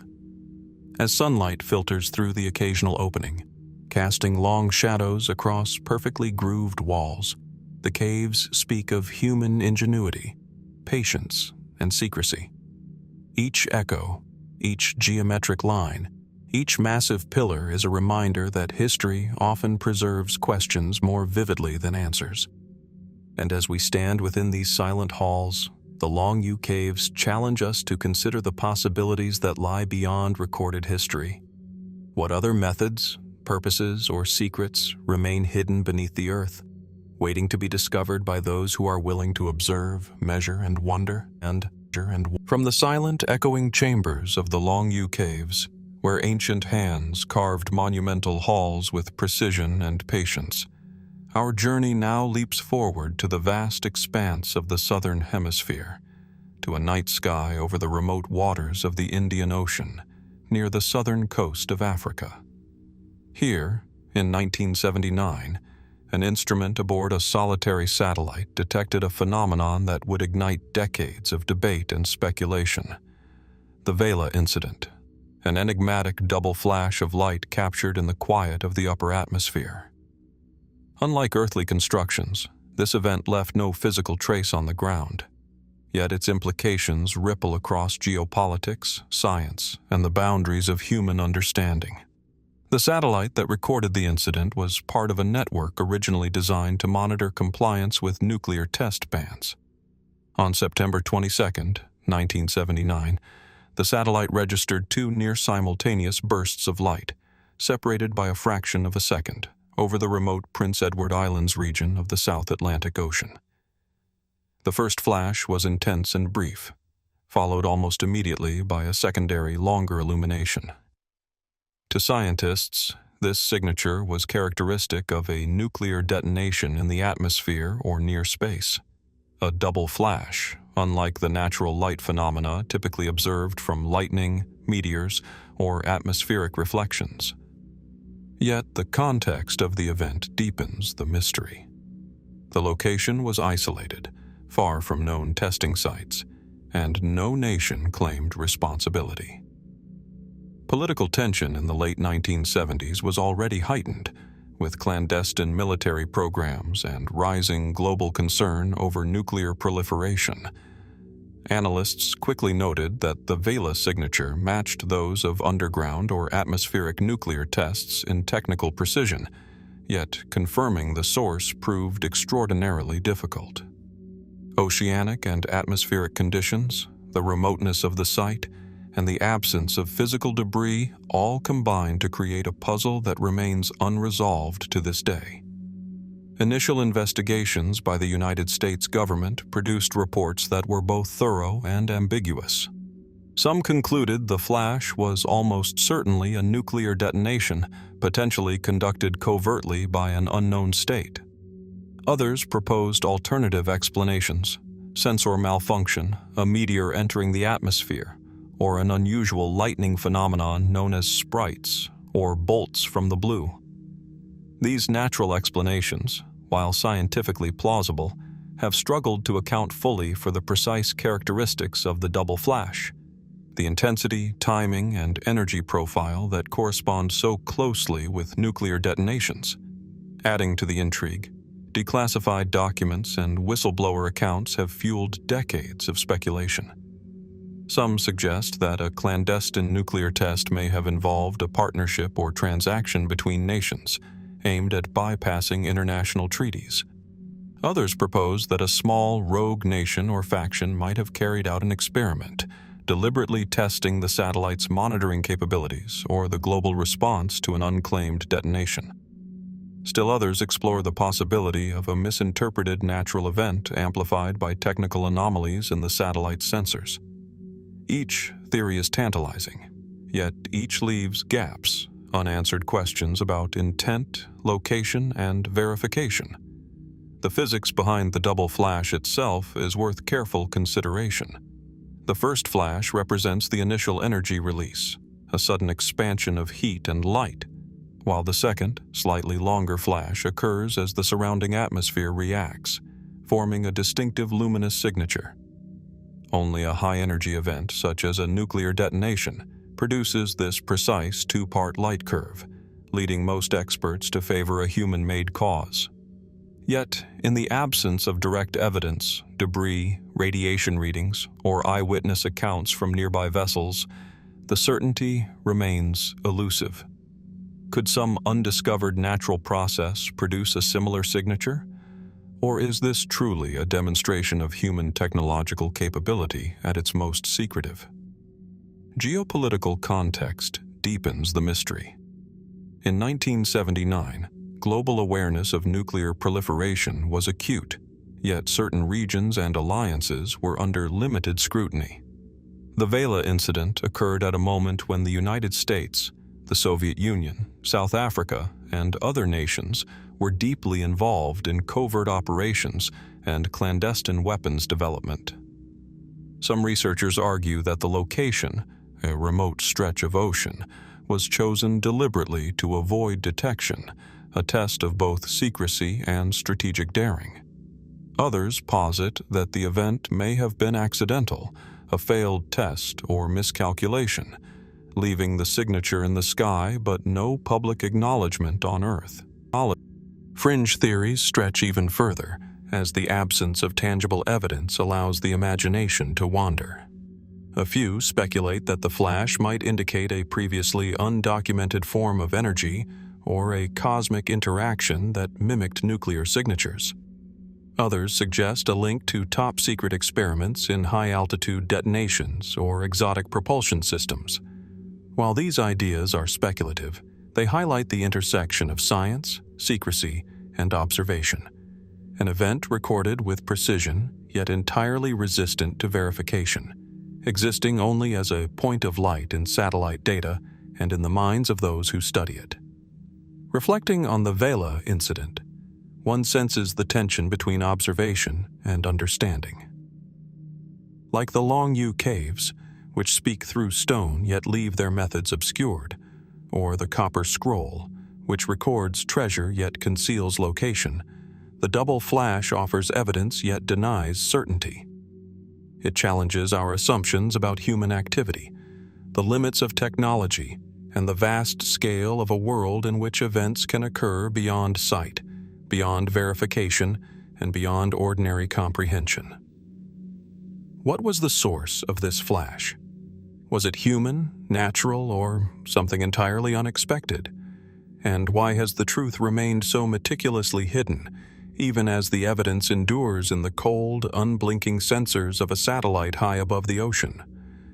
The Vela Incident reminds us that mysteries are not always buried in stone, or hidden in the sands of a desert, or etched into copper.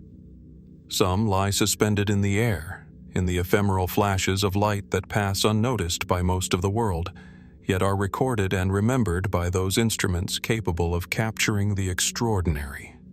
They compel us to ask not only how the event occurred, but why it was allowed to remain unresolved, and what secrets our planet and our own technological history still holds. As night falls over the Indian Ocean today, the waters stretch quietly, reflecting no sign of the events of September 22nd, 1979. Yet in the archives, in satellite logs, and in the analyses of scientists and investigators, the double flash endures. It remains an unresolved anomaly, a brief yet unforgettable signal that something happened beyond immediate comprehension. And as we continue to observe, calculate, and theorize, the question persists. What truly occurred over that remote stretch of ocean, and what does it reveal about the forces, human or otherwise, that operate quietly but profoundly on our world? From the fleeting light of the Vela double flash, high above the remote Indian Ocean, our journey now moves westward to another corner of the globe, where the waters of the Gulf of Mexico hide a mystery both elusive and persistent. Bermeja Island, a landmass that appeared on maps for centuries, yet seems to have vanished without a trace. Sailors, cartographers, and satellite surveys alike have struggled to locate it, giving rise to a puzzle that blends geography, politics, and the unexplained. Unlike the Longyou caves, whose walls speak through chiseled stone, or the Vela Incident, whose signal is preserved in electromagnetic traces, Bermeja's absence is felt as much as it is documented, a void on the map that challenges our understanding of the Earth itself. Bermeja first appeared in European nautical charts in the 16th century, depicted as a small island north of the Yucatan Peninsula, roughly 74 kilometers from the mainland coast. Spanish navigators noted it as a shallow landmass, sometimes surrounded by reefs or sandbanks, but consistently present in subsequent maps. The island's location, while modest, carried significance. It marked territorial waters and influenced maritime boundaries in a region rich with fishing grounds and, later, oil prospects. For centuries, its existence was assumed, unquestioned, a fixed point in the Gulf of Mexico. However, by the late 20th century, attempts to verify the island's presence yielded nothing. In the 1990s, the Mexican government, concerned with defining offshore oil rights, commissioned modern surveys using sonar, satellite imagery, and expeditions of ships equipped with depth-sounding instruments. Yet, time and again, the coordinates historically associated with Bermeja revealed only open water and the undulating seabed. No rock, sandbank, or reef consistent with the historic island could be found. The maps remained, the claims persisted, and yet the island itself had seemingly disappeared. Mainstream explanations range from geological shifts to human error. Some argue that Bermeja may have been a small reef or sandbar, periodically submerged or eroded by tides and storms, gradually disappearing beneath the waves over centuries. Others suggest that early cartographers misreported its location, relying on sightings of floating debris, fog banks, or mirages to chart a landmass that never truly existed.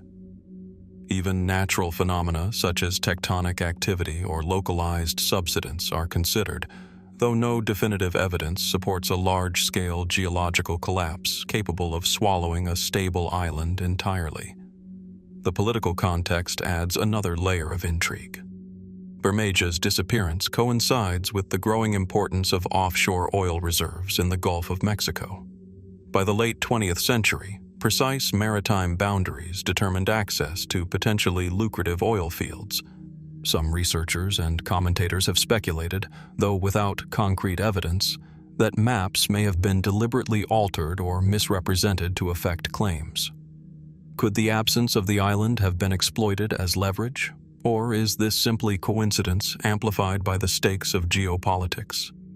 The intersection of mystery and strategic interest deepens the enigma, raising questions that extend beyond geology into human agency. Eyewitness reports, though scarce, add texture to the story. Fishermen recall areas of shallower water, occasional sandbanks, and unusual currents in the vicinity historically associated with Bermeja.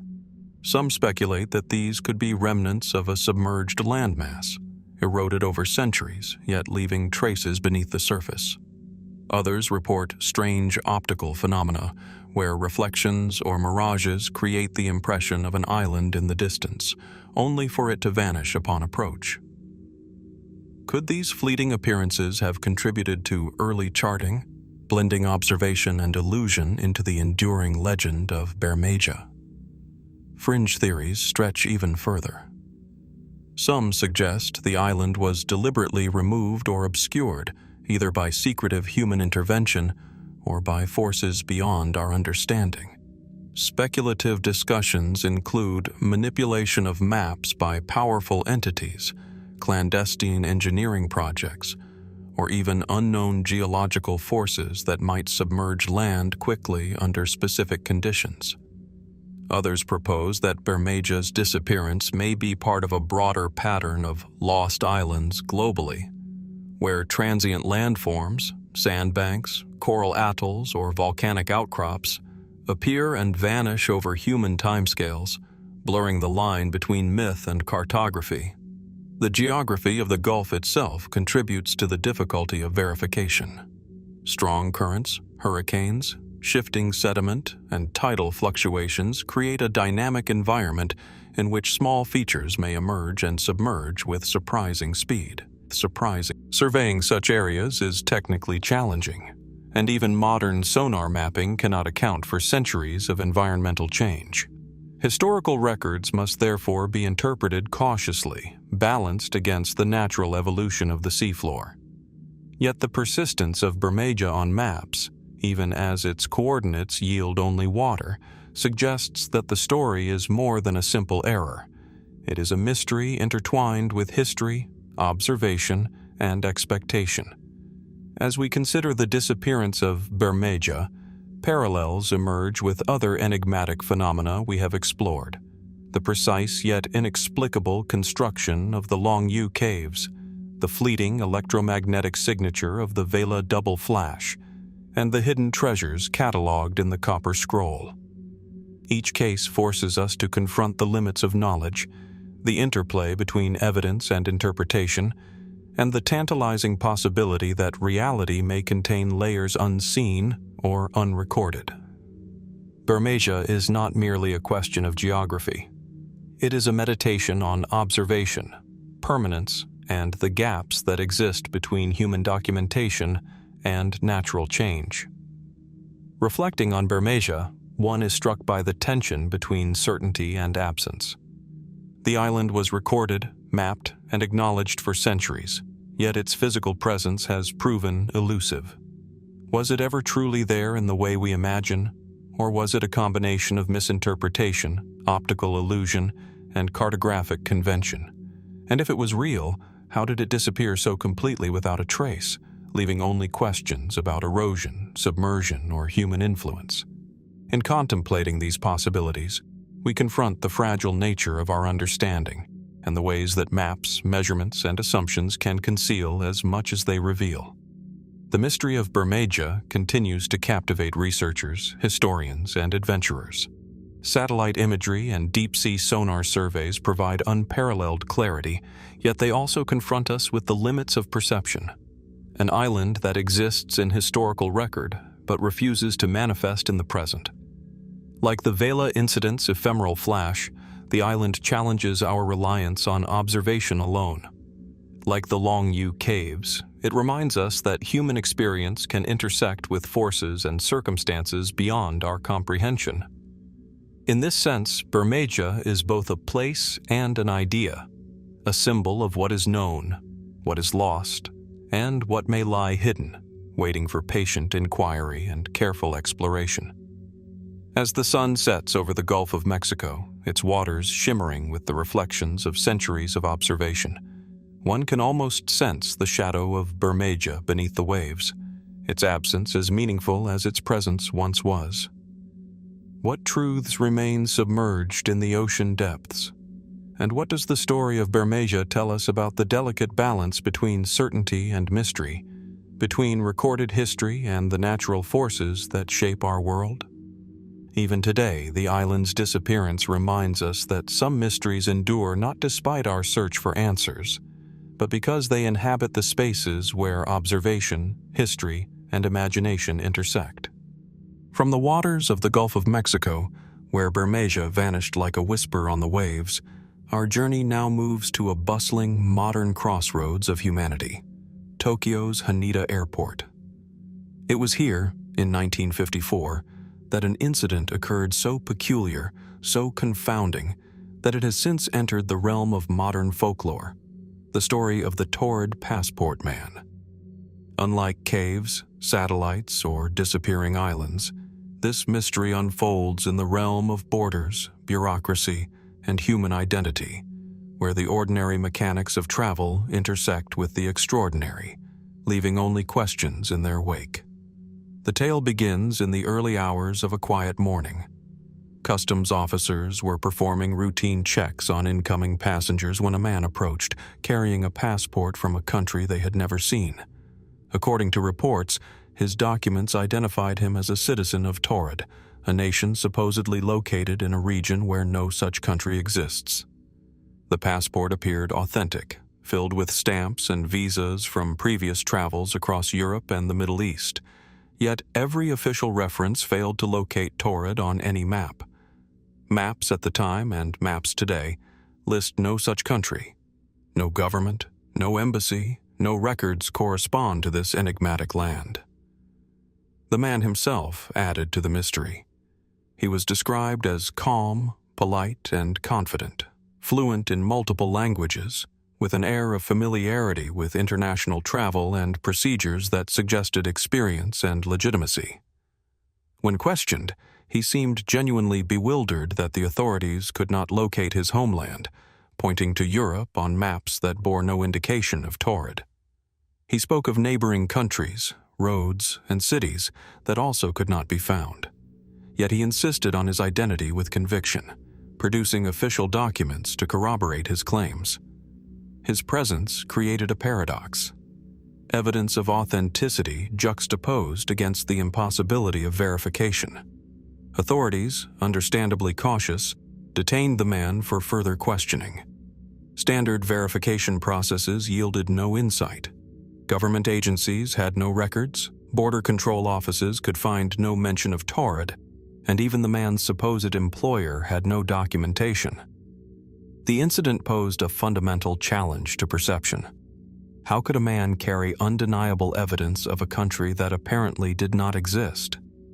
Even the most seasoned officials could not reconcile the apparent facts with reality, leaving them in a liminal space between skepticism and fascination.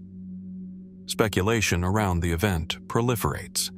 Mainstream explanations often suggest clerical errors, miscommunication, or even a practical joke gone awry. Perhaps the man's passport had been fabricated or altered, intentionally or inadvertently, leading to a bureaucratic anomaly. Some propose psychological factors, such as memory distortion or intentional misrepresentation, though these theories struggle to account for the intricate authenticity of the documents and the man's apparent knowledge of international travel protocols.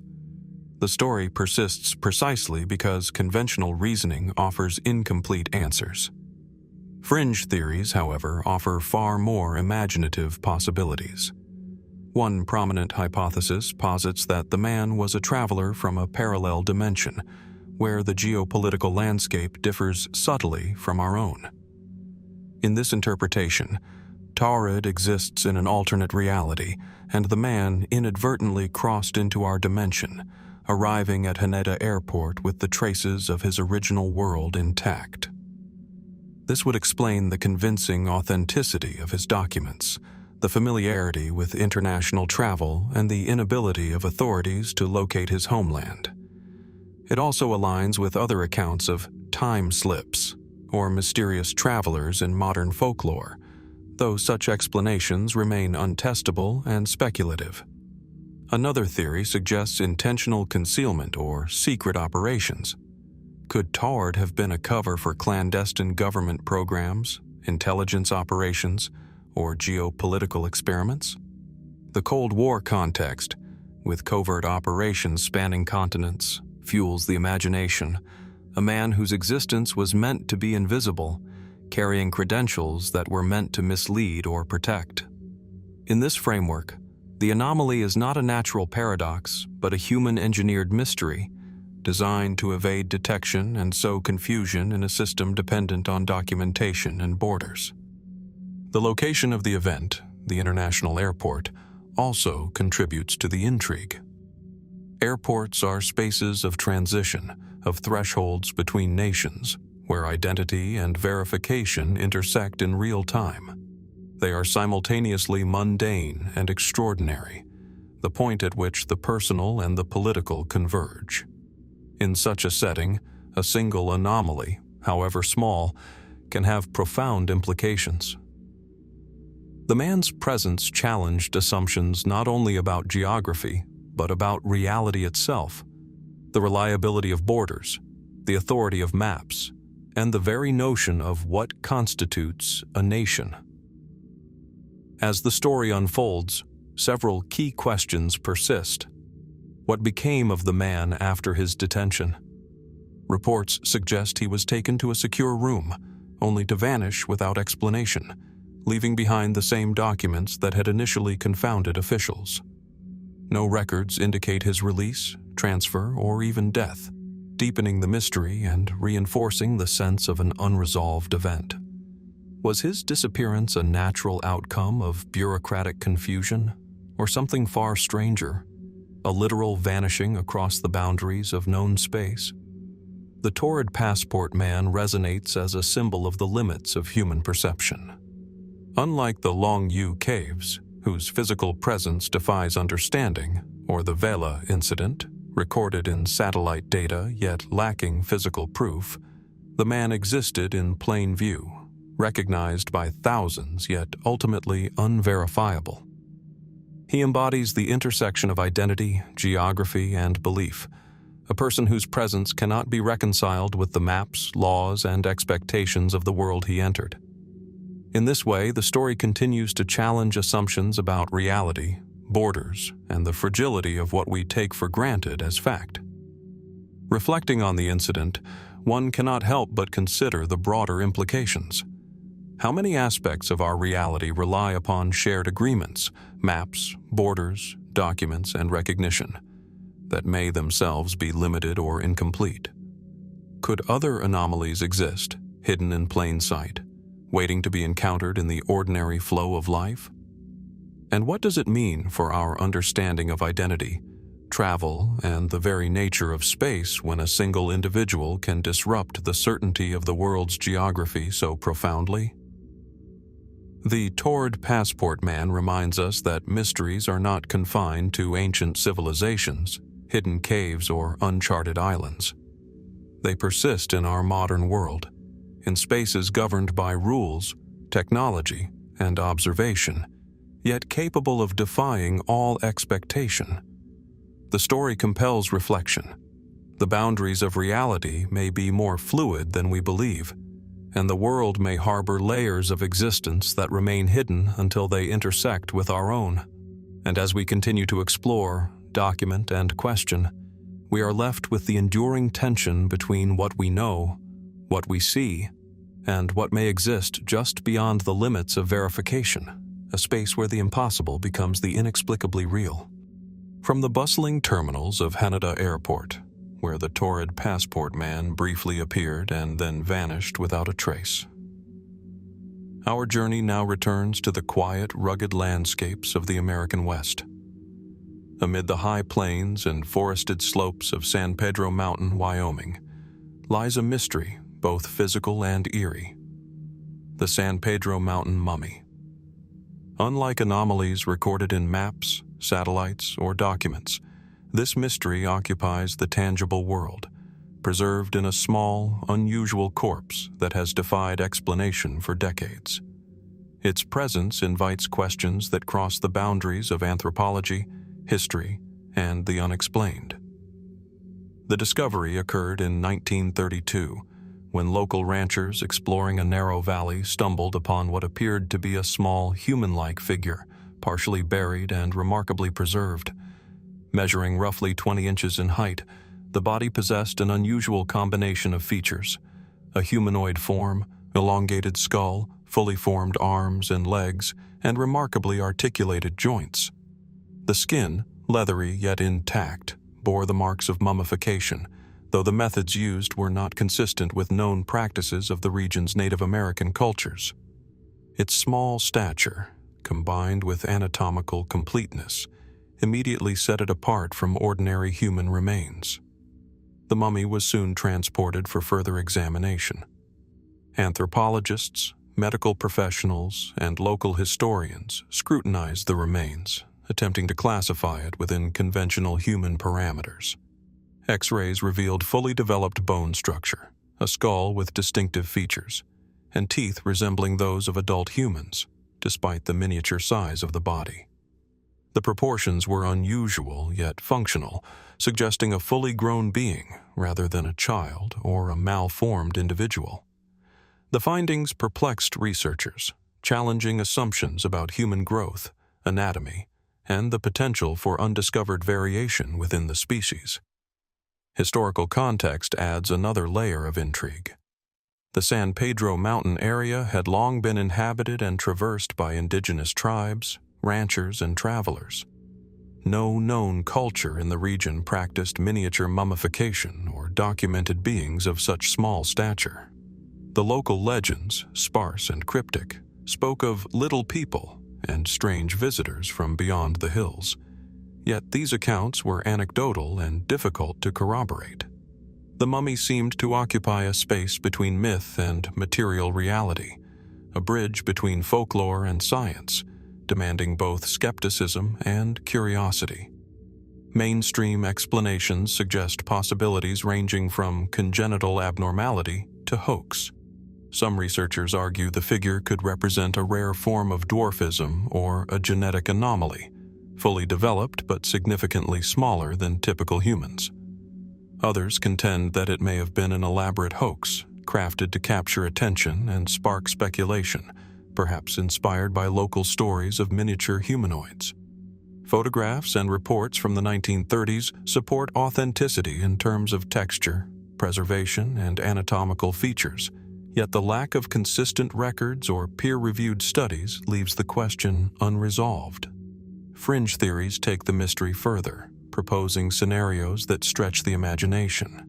One hypothesis suggests the mummy could be evidence of a previously unknown subspecies, or even an entirely separate humanoid species that survived into modern times in isolated regions. Another posits extraterrestrial origin, a being that arrived on Earth through unknown means, perhaps leaving behind only a single preserved specimen. Such ideas are speculative, yet they underscore the persistent allure of the San Pedro mountain mummy, which continues to defy conventional classification. The methods of preservation are also a point of fascination. Unlike Egyptian mummies, or those preserved through natural desiccation, the San Pedro specimen exhibits a combination of natural and artificial qualities. The skin is leathery, the joints flexible, and the overall condition of the body suggests careful handling, either through intentional mummification or environmental factors unique to the location. How did it survive for decades, if not centuries? What environmental conditions or human interventions contributed to its preservation? And why has such a remarkable specimen seemingly vanished from public view, leaving only photographs and anecdotal records? Geography plays a subtle role in the narrative. San Pedro Mountain is remote, with rugged terrain that isolates valleys and small canyons from frequent human visitation. The isolation could explain why such a specimen might go unnoticed for centuries, hidden from both anthropologists and treasure seekers. At the same time, it raises questions about the life of the being itself. How did it survive in such terrain, or was it brought there deliberately? Could the landscape itself have played a role in preserving the remains, offering conditions that slowed decay and maintained anatomical integrity? Eyewitness accounts add texture to the story. Ranchers and explorers of the 1930s describe a combination of awe and unease upon encountering the figure, noting its unusual appearance and almost human demeanor despite its size. Some recall that the body seemed articulated in a way inconsistent with juvenile remains, as though the creature had moved, lived, and functioned fully. The physical reactions of those who found it, fear, fascination, disbelief, reflect the tension between expectation and encounter, a hallmark of many enduring mysteries. The San Pedro Mountain mummy resonates with other anomalies we have explored. Like the Taured Passport Man, it challenges our assumptions about reality, identity, and the known world. Like Bermeja, it exists at the intersection of documentation and absence, with records suggesting existence while physical confirmation is limited or vanished. Like Longyou caves or the Vela Incident, it invites contemplation of methods, origins, and phenomena that defy conventional explanation. In each case, the mystery persists because the evidence itself is tantalizing yet incomplete, prompting inquiry without resolution. As we consider the mummy today, questions multiply. Was it truly a unique being, representative of a lost branch of humanity, or an anomaly explained by natural variation? Was its discovery serendipitous, or did human activity, perhaps indigenous or later, play a role in its placement and preservation? And if such beings existed, what other traces might remain hidden in remote valleys, mountains, or forests, waiting for discovery? The San Pedro Mountain mummy is a reminder of the unexpected that persists in our world. In the quiet of a remote valley, amid rocks, soil, and wind, a small figure once existed that forced witnesses to confront the limits of knowledge, the boundaries of classification, and the tension between myth and material reality. Its legacy endures in photographs, in stories, and in the imagination of those who ponder what might lie beyond documented history. And as we continue to explore, measure, and question, the mountain itself seems to hold its secrets in the shadows, leaving us to wonder what else might be hidden, quiet, preserved, and waiting for the patient observer to uncover it. From the rugged slopes of San Pedro Mountain, where a diminutive mummy once challenged our understanding of human biology, our journey now shifts to the hushed, book-lined rooms of history and scholarship. Here lies a mystery of ink, parchment, and indecipherable symbols. The Codex Rohonczi. Unlike physical anomalies, disappearing islands, or mummified beings, this enigma resides in the realm of writing, a document that speaks in a language no one has conclusively interpreted, a record whose pages are filled with meticulous symbols and illustrations that refuse to yield their secrets. It is at once a work of art, a historical artifact, and a puzzle that continues to confound linguists, cryptographers, and historians alike. The codex surfaced in the early 19th century, entering the collections of a Hungarian nobleman in the town of Rohonczi, today in Hungary. Comprising approximately 448 pages, each covered in densely packed symbols, it is accompanied by hundreds of illustrations depicting religious, military, and everyday scenes. Knights on horseback, churches, and processions intermingle with abstract symbols, suggesting a narrative of some kind. Yet, every attempt to link the imagery with the script has produced only ambiguity. The writing itself is unlike any known language. No discernible grammar, repeated characters, or patterns match Latin, Hungarian, or any other script from the era. From the outset, scholars approached the Codex Rohonczi with both curiosity and skepticism. Initial examinations in the 19th and early 20th centuries debated whether it was an authentic record from the medieval period or an elaborate forgery created to impress or deceive collectors. Radiocarbon dating and paleographic analysis suggest the parchment and ink may indeed be centuries old, consistent with the claimed historical provenance. Yet the symbols themselves resist interpretation, leaving even experienced cryptologists uncertain about whether the codex is meaningful text, an invented script, or a cipher whose key has been lost to time. Mainstream hypotheses propose several possibilities. Some researchers suggest the Codex is a form of encrypted record, designed to protect religious or historical knowledge from outsiders. Others argue it may represent a constructed language, an idiosyncratic script devised by a single author for artistic, ritual, or personal purposes. Yet these explanations leave open fundamental questions. If the Codex is encrypted, why has no codebook survived? If it is a constructed script, what was the intent, and why such care in pairing images with symbols? The meticulous detail of the illustrations implies deliberation, not randomness, a structured creativity that resists easy categorization. Speculative and fringe theories expand the intrigue.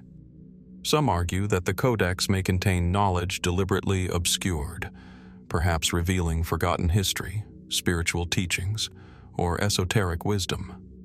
Others propose that it could represent contact with an unknown culture, now lost, whose writing system was entirely unique and has no surviving relatives. More adventurous interpretations suggest the text could encode astronomical, alchemical, or mystical knowledge, using a symbolic language deliberately crafted to conceal its meaning from the uninitiated.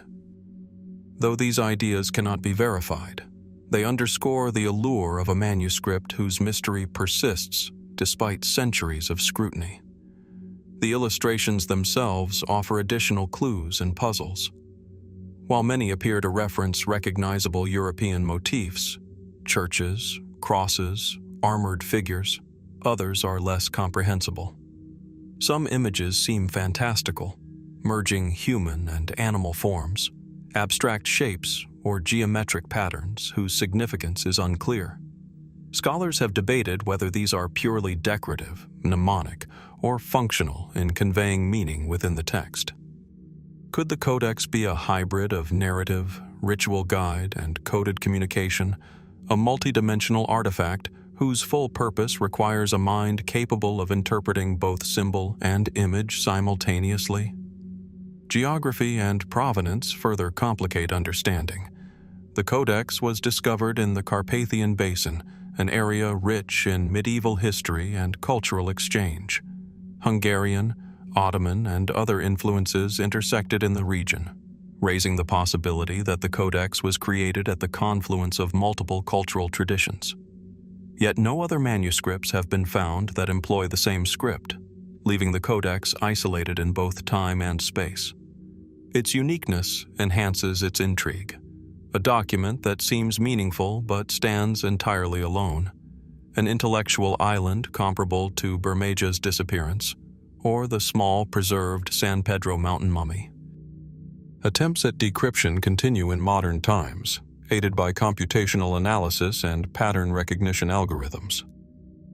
Scholars have sought recurring sequences, correlations with historical texts, and statistical patterns that might reveal linguistic structure. While some partial findings suggest certain repeated motifs, no definitive translation has emerged. The Codex seems to resist comprehension, a testament to either the sophistication of its creation or the possibility that its purpose is fundamentally unknowable. Is it a lost language, a cipher, or a human experiment in complexity and illusion? The Codex Rohonczi reminds us of the tension between knowledge and mystery. Its pages demand careful observation, yet they deny certainty. Like the San Pedro mountain mummy, it invites a blend of skepticism and wonder, forcing the observer to balance empirical evidence against the allure of the unexplained. Unlike physical anomalies that can be touched or photographed, the Codex interacts with the mind, challenging readers to interpret symbols, images, and implied narratives that may forever remain beyond reach. Reflecting on the Codex today, one is struck by its persistence across time. Hundreds of years have passed since its first appearance, yet it remains unsolved, its story untold.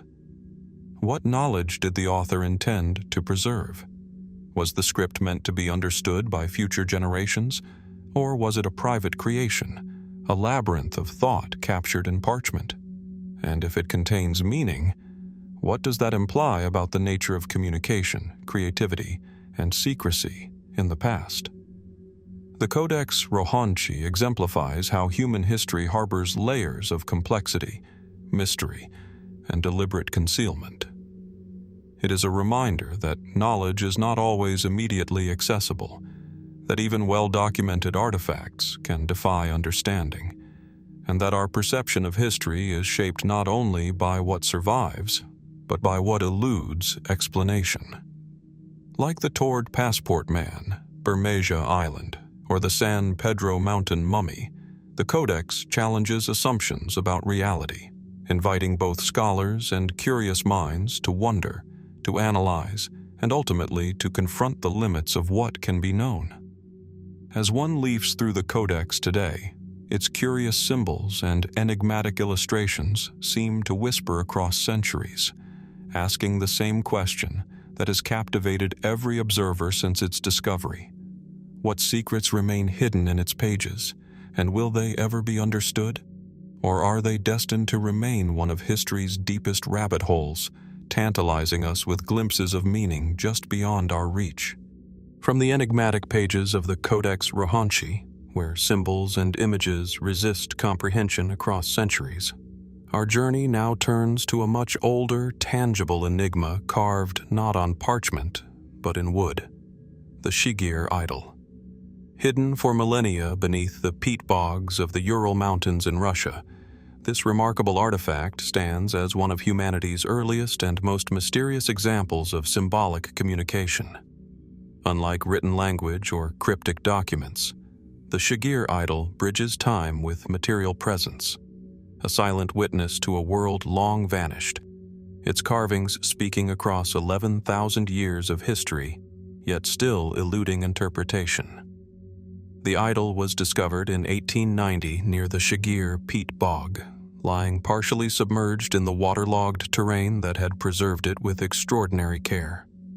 Measuring over 5 meters in height, it is composed of larch wood and adorned with intricate geometric patterns, faces and symbols carved deeply into its surface. Its preservation is remarkable. The peat bog created an anaerobic environment, preventing decay and maintaining the crispness of the carvings even as centuries passed. This artifact is older than the pyramids of Egypt, older than Stonehenge, and its age alone commands attention, yet it is the carved symbols themselves that truly captivate the imagination. The patterns on the Shigir idol consist of abstract forms, zigzags, chevrons, crosses, and concentric motifs interspersed with faces and anthropomorphic features.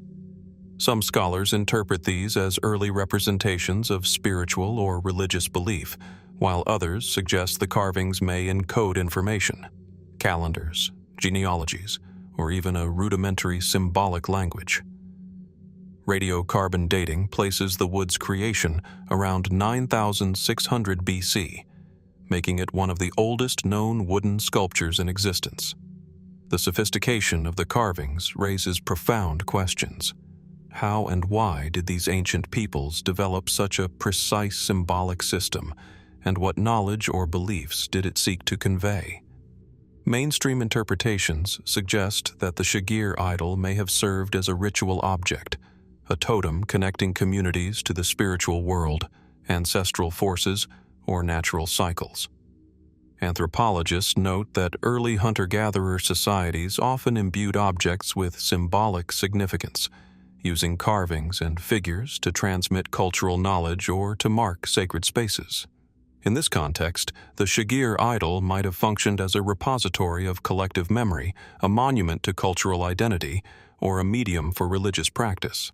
Yet despite careful study, no definitive translation exists for its symbols.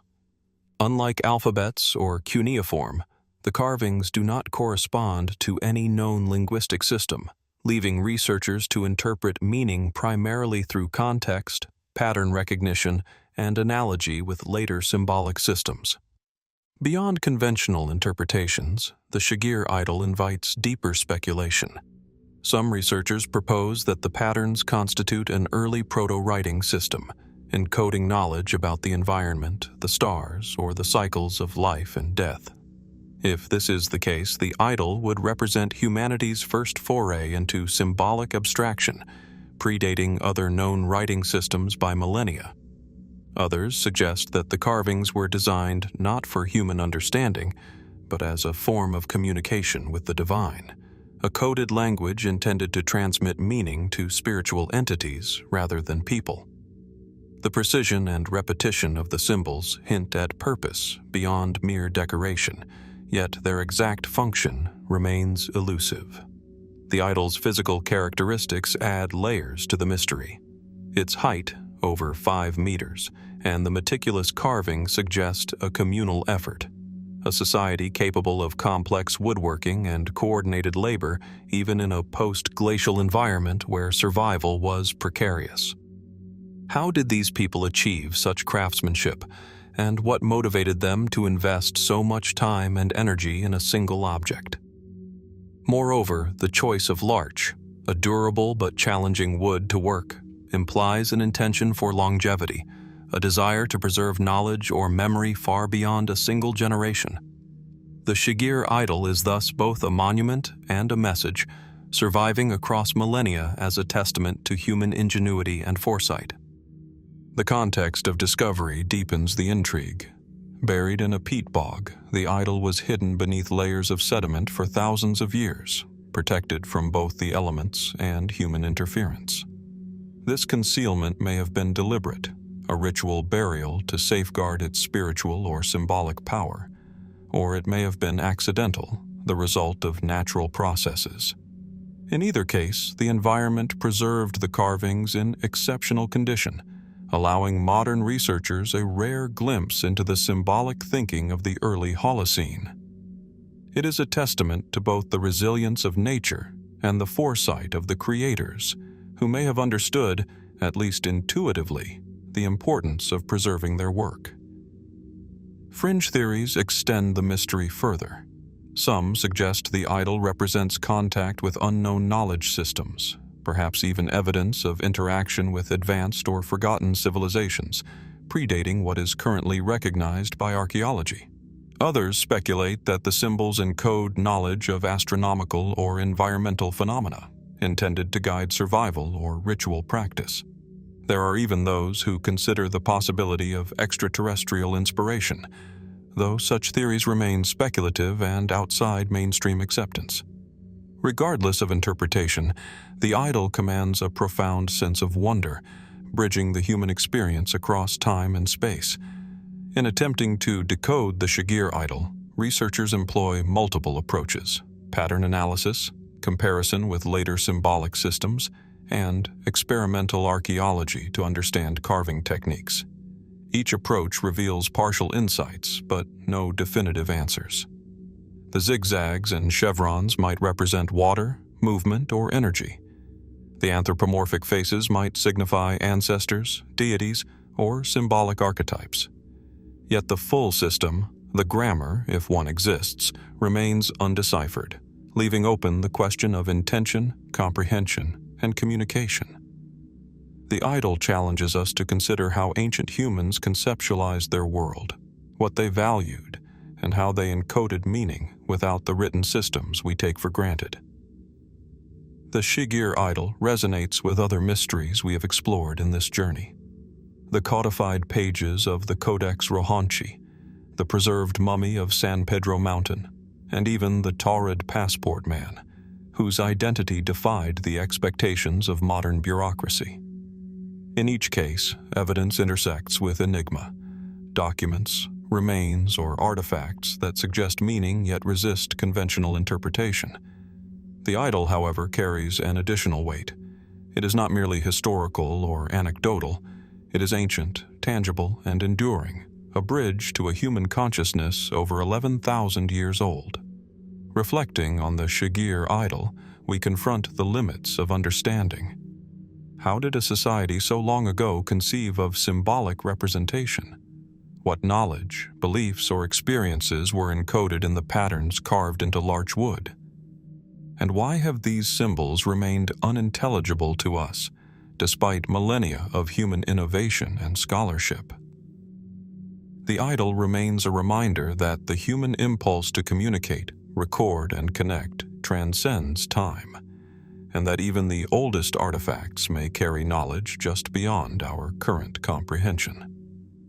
The Shigir idol stands silently, its carved faces and geometric symbols gazing across millennia, inviting us to ponder the earliest chapters of human symbolic thought. It challenges us to question the origins of writing, the purpose of ritual, and the transmission of knowledge across generations. And as we continue our exploration of history's deepest rabbit holes, it leaves us with a fundamental question. What messages, wisdom, or insights lie encoded in its grooves, waiting for a mind capable of unlocking the secrets of the past? And how many more such enigmas remain hidden, silently waiting for discovery? From the ancient carvings of the Shigir idol, where early humans encoded meaning in wood and symbol, our journey now moves to the remote islands of the Pacific, where nature itself has left behind a mystery of timing, extinction, and ecological disruption. The story of the Moa-nalo, the giant flightless waterfowl of Hawaii. Unlike artifacts or documents that challenge human understanding, this enigma arises from the natural world, an intersection of biology, paleontology, and chronology that calls into question our assumptions about extinction, human impact, and the hidden timelines of life on Earth. The Moa-nalo were a remarkable group of birds, towering in size compared to most modern waterfowl.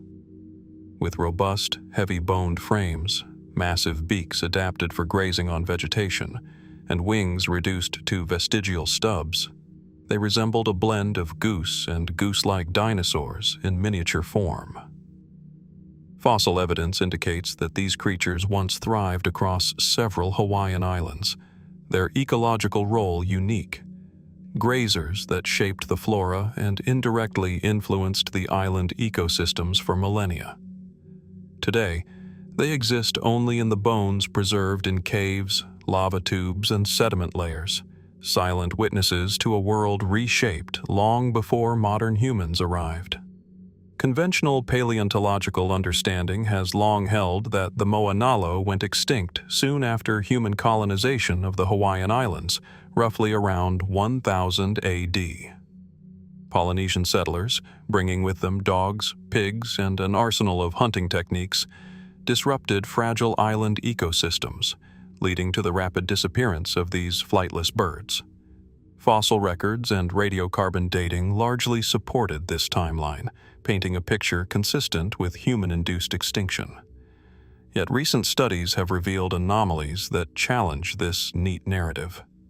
Stratigraphic evidence and refined radiocarbon dating suggest that some Moa-nalo specimens may have persisted far later than previously thought, possibly into periods when human impact should have been maximal. Certain bone fragments, preserved in sediment layers that correspond to centuries after initial Polynesian arrival, hint at survival times extending several hundred years beyond expectations. If confirmed, this would not only adjust our understanding of extinction dynamics, but also suggest that these birds possessed ecological resilience, adapting to hunting pressures, habitat disruption, or other environmental changes. Why did these creatures survive longer than anticipated, and what ultimately drove them to disappear completely? The anomaly invites broader questions about the reliability of chronological markers. Were previous dating methods flawed, or is the timing of Moa-nalo extinction genuinely more complex than a simple pre- and post-human dichotomy? Could climatic events, volcanic activity, or disease have contributed to their decline alongside hunting pressures, creating a staggered extinction rather than a singular catastrophic event? The fossil record is tantalizingly incomplete, offering glimpses but rarely full explanations, leaving paleontologists to navigate the fine line between evidence and inference. Adding to the intrigue are reports of island legends and oral histories passed down by Hawaiian communities. Tales of enormous birds, mysterious grazers of the highlands, and creatures that disappeared into the mist align uncannily with fossil evidence. While anecdotal, these stories suggest that memory of Moa-nalo-like creatures may have persisted in human consciousness far longer than material records alone indicate. Could human recollection, transmitted orally over generations, preserve fragments of ecological history that science is only now beginning to quantify? And what does this imply about the ways in which human culture intersects with the natural world, recording events that leave no conventional trace? Mainstream explanations remain cautious. Most scientists maintain that the Moa-nalo's extinction was largely anthropogenic, accelerated by hunting, habitat modification, and the introduction of invasive species. Yet the timing anomaly complicates this narrative, revealing a more gradual and intricate ecological process than the binary arrival-extinction model allows. It forces a reassessment of how we model extinction events, particularly on isolated islands where human and environmental factors interact in unpredictable ways. Fringe theories venture even further, exploring scenarios that challenge conventional chronology. Some propose that the Moa-nalo may have survived undetected in remote valleys or dense forested regions for centuries beyond the accepted timeline, evading both hunters and observation. Others speculate that genetic or behavioral adaptation allowed certain populations to persist longer than expected, offering a glimpse into the capacity of species to withstand rapid environmental changes. Though speculative, such ideas highlight the broader mystery. Extinction is rarely instantaneous or uniform, and the story of the Moa-nalo may reflect this subtlety more than the fossil record initially suggests. The physical characteristics of the Moa-nalo further fuel fascination. Their beaks, heavily adapted for herbivory, suggest a highly specialized diet, while their massive size indicates limited predation prior to human arrival. How did these birds evolve in the isolated ecosystems of Hawaii, where islands often produce unique and exaggerated forms of life? The study of Moa-nalo bones and footprints provides tantalizing clues about their movement, behavior, and interaction with other species, yet the full picture remains tantalizingly incomplete. Were there microhabitats or isolated refuges that allowed small populations to survive longer than expected? Could environmental shifts, volcanic eruptions, or subtle climatic changes have masked their presence from the historical record? Ecologically, the disappearance of the Moa-nalo would have had cascading effects. As primary grazers, they influenced the structure of vegetation, seed dispersal, and nutrient cycling across the islands. Their extinction likely reshaped the ecosystem in ways that are still observable today, influencing plant composition and habitat structure for other species. In this sense, the timing anomaly is more than an academic curiosity. It represents a window into the dynamics of resilience, adaptation, and collapse in isolated ecosystems, and a reminder that extinction is not only a loss of life, but a transformation of ecological relationships. The anomaly also intersects with broader questions about human perception and record-keeping. Our models of extinction, based on fossil layers, radiocarbon dating, and observation, may fail to capture the nuanced persistence of species in hidden refuges. Could other species considered long extinct have lingered beyond accepted timelines, leaving traces that are only now being discovered? The Moa-nalo challenge assumptions not only about bird biology, but about the methodologies and biases inherent in interpreting the deep past. Reflecting on the Moa-nalo extinction timing anomaly, we are left with fundamental questions. How long did these remarkable birds persist in the shadows of human presence? What adaptations or refuges allowed them to endure beyond initial expectations? And what other stories of survival, adaptation, and disappearance remain hidden in isolated corners of our planet, waiting for evidence to emerge? The anomaly reminds us that history, whether human or natural, is rarely linear, and that the interplay between life and environment often produces outcomes more subtle and intricate than our models can capture. The Moa-nalo stand as silent witnesses to an ancient world, their bones whispering across centuries from the volcanic slopes of Hawaii. They challenge our understanding of extinction, persistence, and ecological dynamics, bridging the gap between fossil evidence and living memory, between what science can measure and what the natural world has quietly recorded. As we continue our exploration of history's deepest rabbit holes, the timing anomaly of the Moa-nalo compels reflection.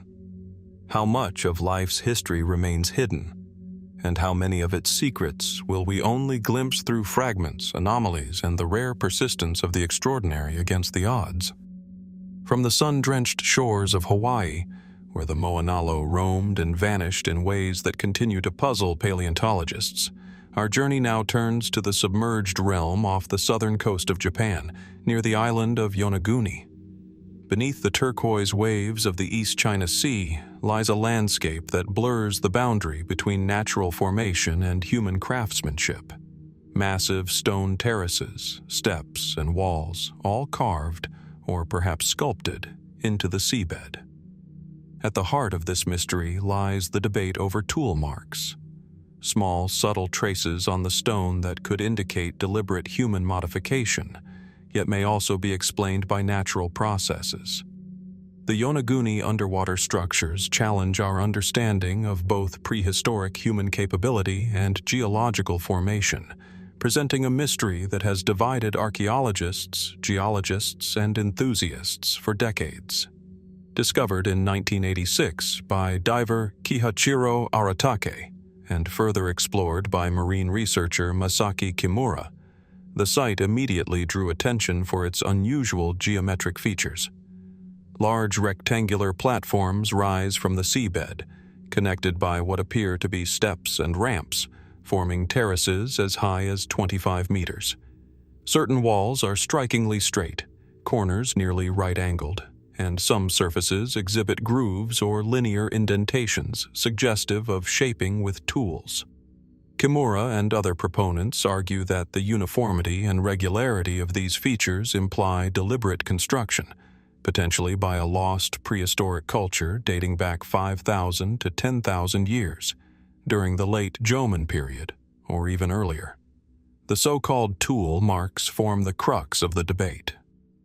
Observed on vertical and horizontal surfaces, these grooves and striations appear in some places to follow regular intervals and orientations, seemingly incompatible with random erosion. Proponents suggest they could have been created using stone or metal implements to cut, shape, or smooth the surfaces.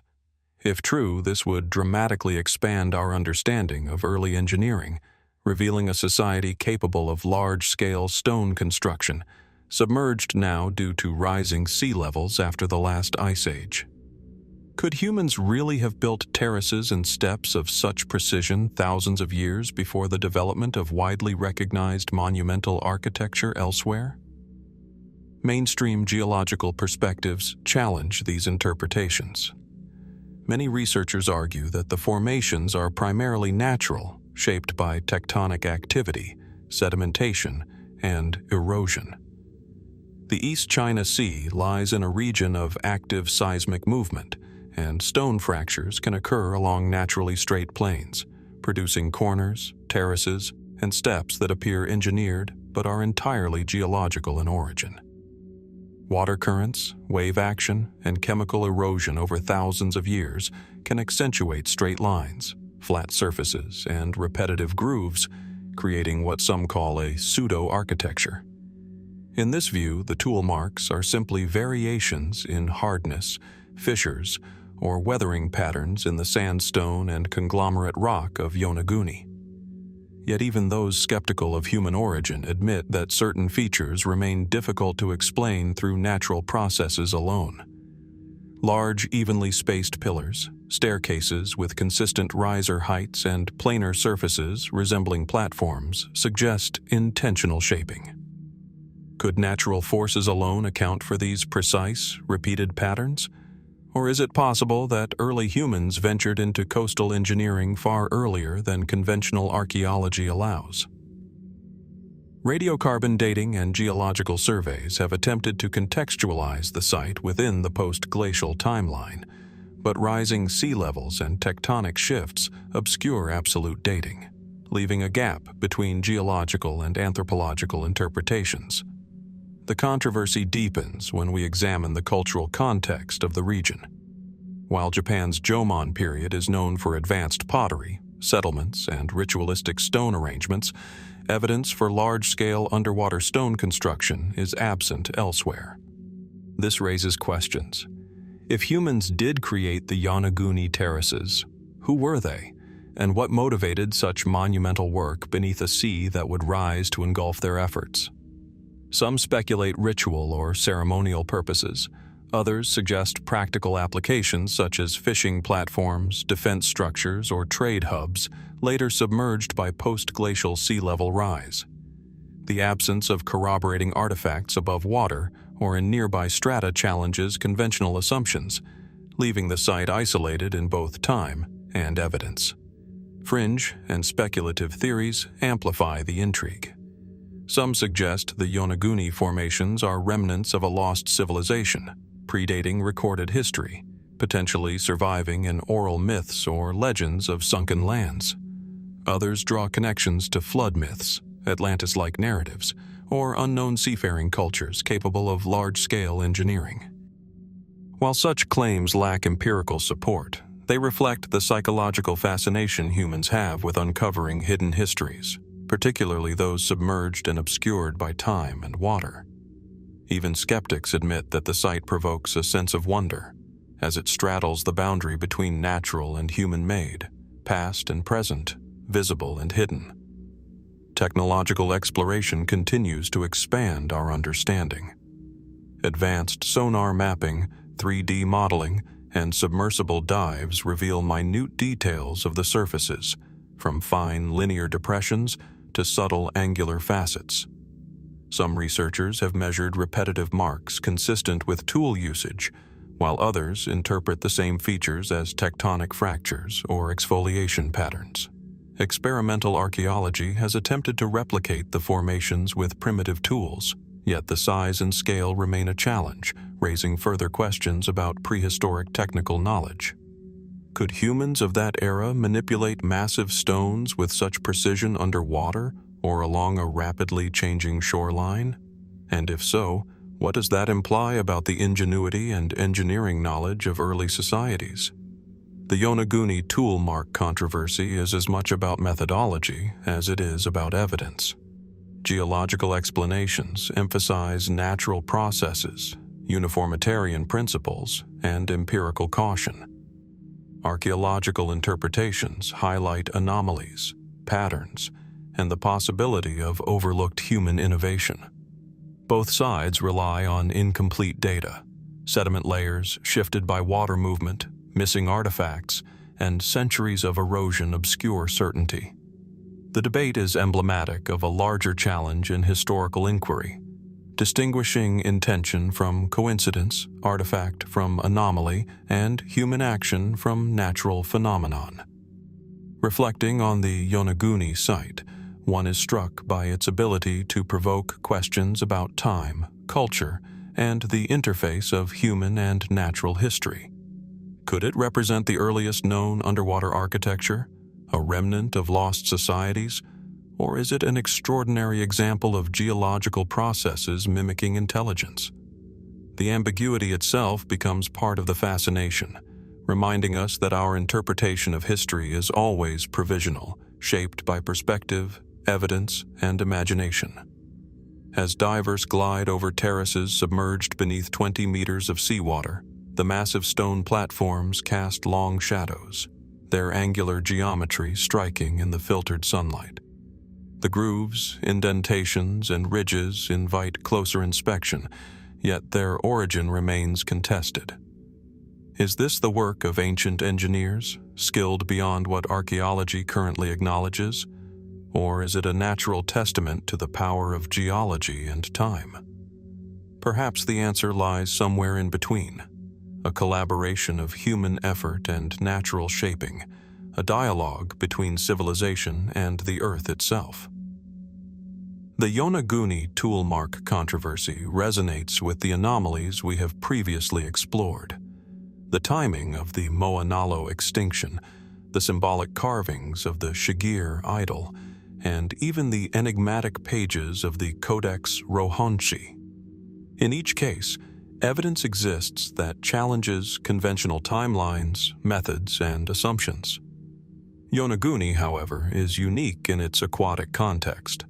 A monument that is partially hidden, partially revealed, and fully capable of inspiring both scientific inquiry and imaginative speculation. As we consider the site today, questions persist. Were humans responsible for shaping the terraces? And if so, what culture undertook such engineering? If natural processes were at work, how did erosion, tectonics, and sedimentation create structures so geometrically precise?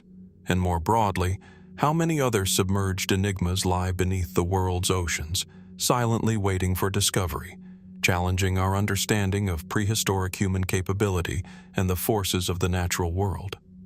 The Yonaguni terraces, with their contested tool marks and enigmatic form, continue to capture the imagination.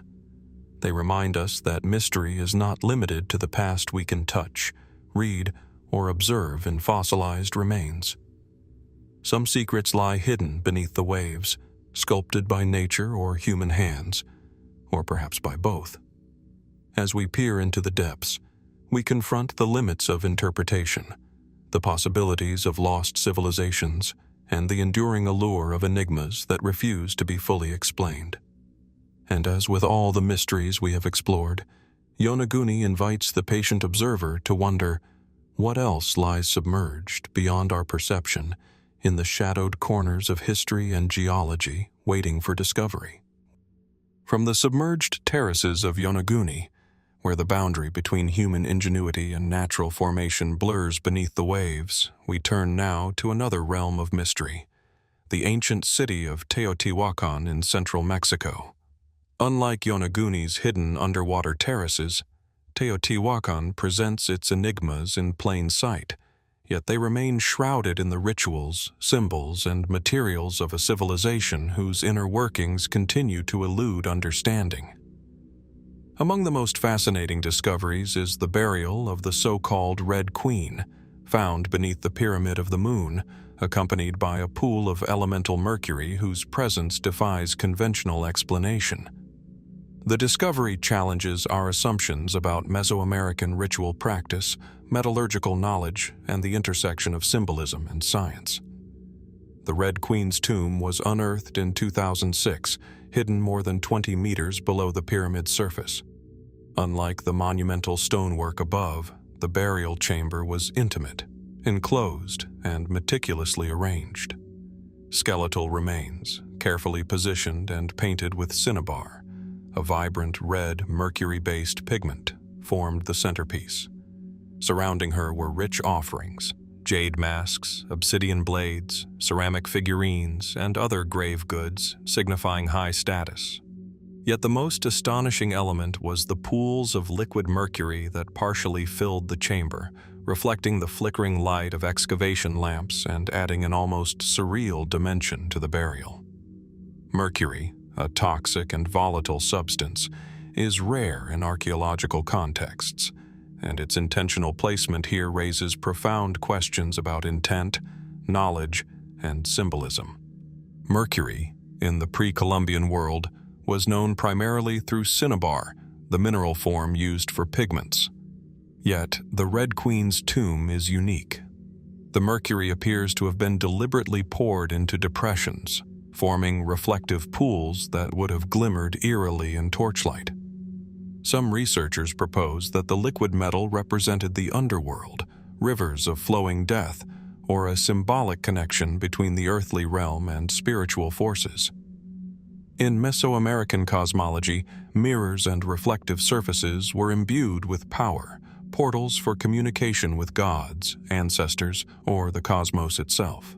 Could the mercury have served as a literal and symbolic bridge between worlds, a liquid mirror connecting life and death, the mortal realm and divine consciousness? The identity of the Red Queen remains enigmatic. Osteological analysis suggests she was an adult woman of high status, yet her precise role in Teotihuacan society is unknown. Was she a ruler, a priestess, or a member of an elite class whose influence extended into ritual, governance, or spiritual guidance? The richness of her burial suggests immense social importance, yet there are no contemporary records in the surviving murals, glyphs, or codices that identify her. Some researchers speculate that she may have been associated with dynastic power or a ruling lineage, perhaps serving as a counterpart to male rulers or as a guardian of sacred knowledge. The Mercury pool, in this sense, might reflect both her social prominence and her spiritual or cosmological significance. Mainstream interpretations view the Mercury as a ritual substance, carefully chosen for its symbolic properties. Its fluidity, reflective surface, and association with transformation would have made it a compelling medium for funerary rites. However, questions remain about the logistics. How did the Teotihuacanos acquire, transport, and handle such a large quantity of mercury? Mercury is highly toxic, evaporates easily, and requires careful management. Could a civilization of this period truly have mastered such materials safely? And if so, does this imply a level of technological sophistication in metallurgy and ritual practice that is only beginning to be appreciated? The pool's existence also invites broader speculation. Fringe theories suggest that the mercury may have had more than symbolic value, that it could represent lost scientific knowledge, alchemical experimentation, or even an understanding of material properties that predates known technological history. Others propose cosmological significance, tying the reflective metal to the alignment of stars, planets, or lunar cycles observed from the pyramid of the moon. The site's orientation and the careful arrangement of offerings suggest intentionality at multiple levels: artistic, spiritual, and possibly astronomical. Were these practices purely symbolic, or did they encode practical knowledge about the natural world in ways that modern science is only beginning to grasp? Archaeologists have debated whether the mercury was poured into the chamber at the time of burial or later introduced as part of restoration or ritual augmentation. Evidence favors the former. The depressions and channels appear intentionally carved, designed to contain and distribute the liquid evenly. This implies careful planning, sophisticated understanding of materials, and deep ritual significance. Unlike other Teotihuacan burials, which employ stone, jade, or ceramic exclusively, the integration of a toxic, reflective liquid underscores the extraordinary nature of the Red Queen's interment. What does it tell us about the relationship between humans and materials, between the living and the dead, and between technology and spirituality in ancient Mesoamerican culture? Comparative analysis emphasizes the uniqueness of the find. While mercury has been documented in burials across the world, from China to Europe, its use in the Americas, particularly in such quantities, is virtually unprecedented. The Red Queen's tomb challenges assumptions about cross-cultural technological convergence and raises questions about trade networks, resource acquisition, and ritual innovation. Mercury is not naturally abundant in central Mexico, suggesting deliberate importation or local extraction with considerable effort. What does this suggest about the mobility, organization, and ambition of Teotihuacan society? Were such funerary practices limited to an elite class, or part of a broader cultural worldview that integrated rare materials into spiritual life? The reflective surface of the mercury pools adds a sensory and psychological dimension. In torchlight, the liquid would have mirrored the skeletal figure, the vibrant reds of cinnabar, and the glittering grave goods. To the Teotihuacanos, the chamber may have become a living cosmos, a space in which the dead could witness the world beyond death, or in which the living could communicate with the dead. In this way, The material itself is inseparable from meaning. Mercury is not simply a substance, but a medium of experience, ritual, and reflection, both literal and symbolic. Reflecting on the Red Queen and her Mercury pool, we confront layers of mystery that extend from the tangible to the conceptual. What motivated such careful, dangerous, and costly preparation for a single burial? How did the Teotihuacanos acquire the knowledge and resources to manipulate Mercury? And what did it mean in the context of their cosmology? Could similar practices exist elsewhere, hidden beneath pyramids, temples, or lost cities, waiting to be discovered? And fundamentally, what does this burial reveal about the human impulse to combine artistry, science, and spirituality into enduring expressions of reverence and power? The Red Queen's Mercury pool resonates with other enigmas we have explored. The geometric terraces of Yonaguni, where natural and human forces intertwine. The Moa-nalo, whose disappearance defies simple chronology. And the Shigir idol, where abstract symbols bridge time and consciousness. In each case, evidence intersects with mystery, leaving questions unanswered and inviting continued investigation.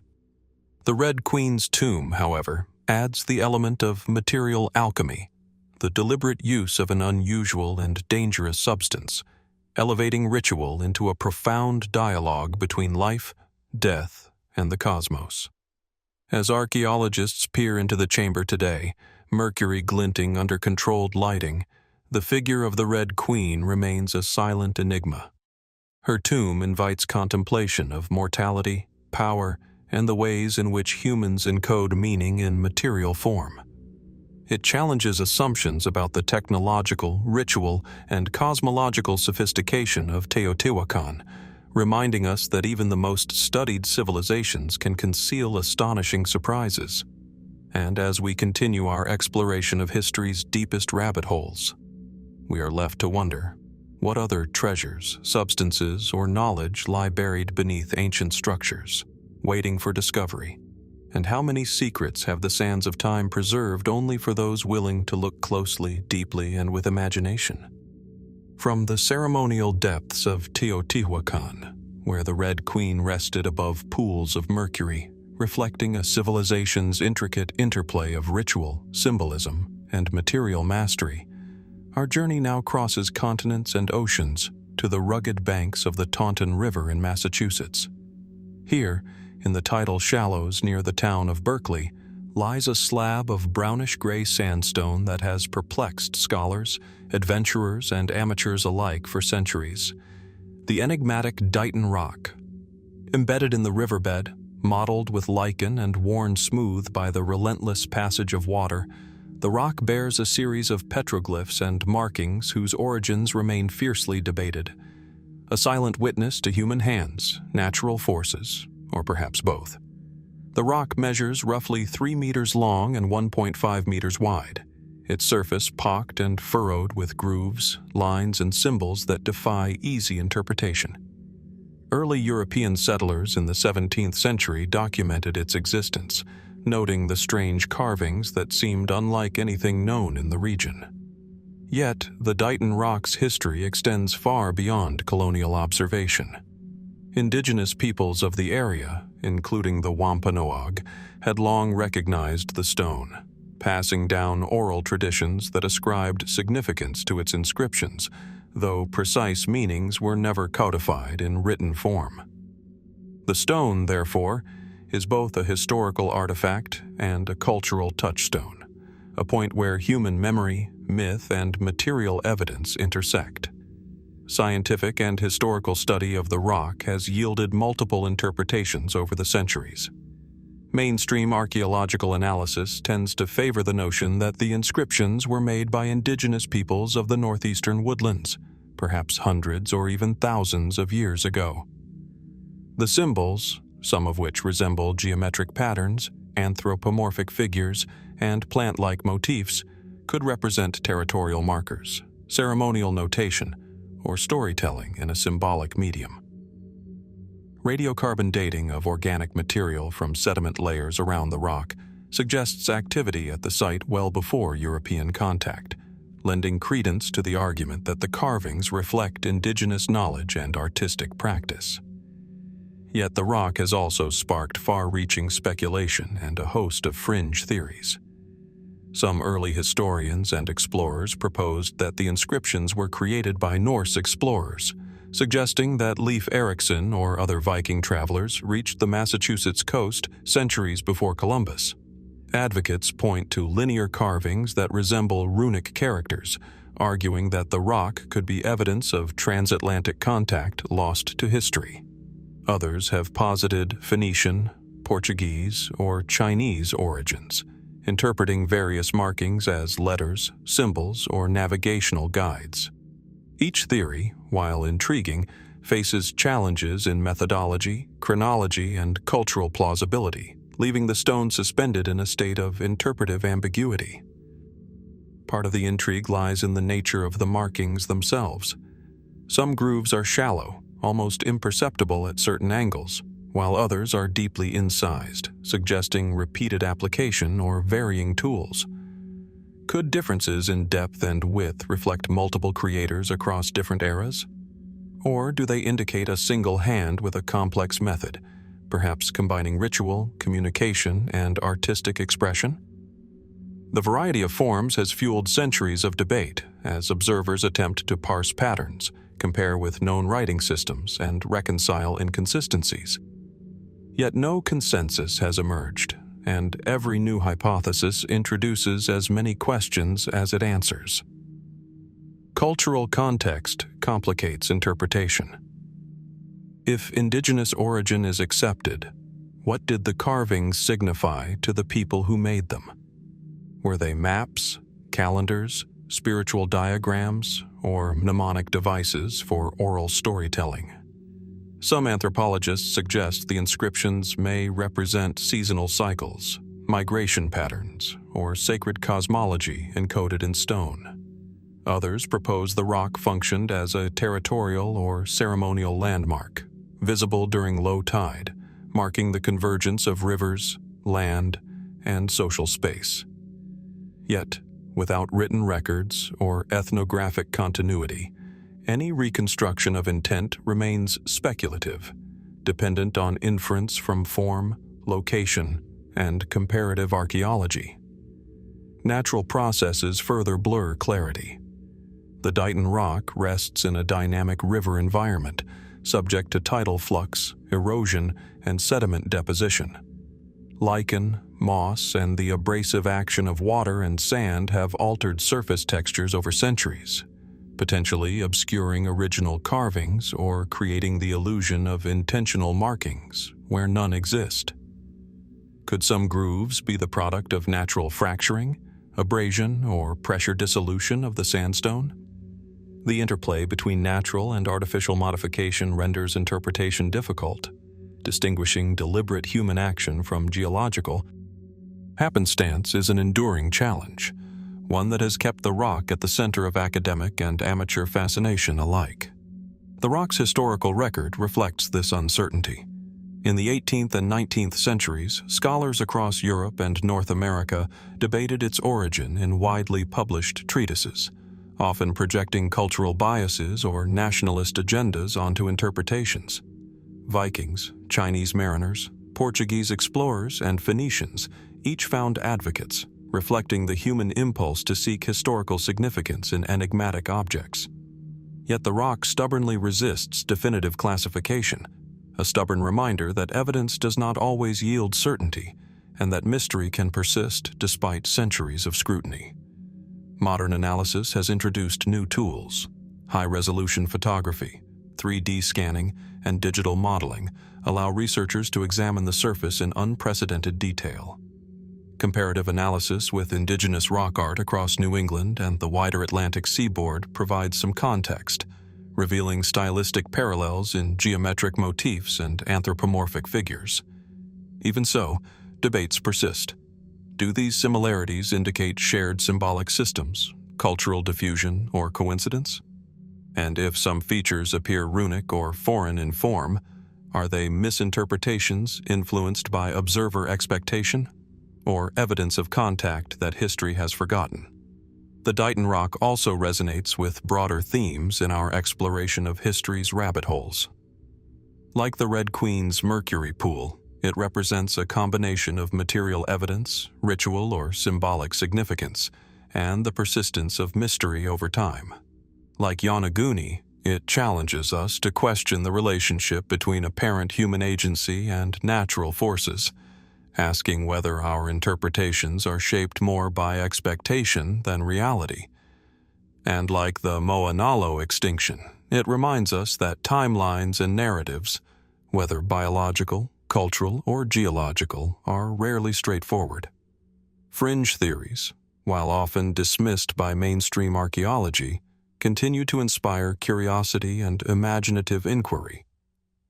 Could the inscriptions represent records of transoceanic navigation, prehistoric exploration, or lost civilizations whose histories have left few traces?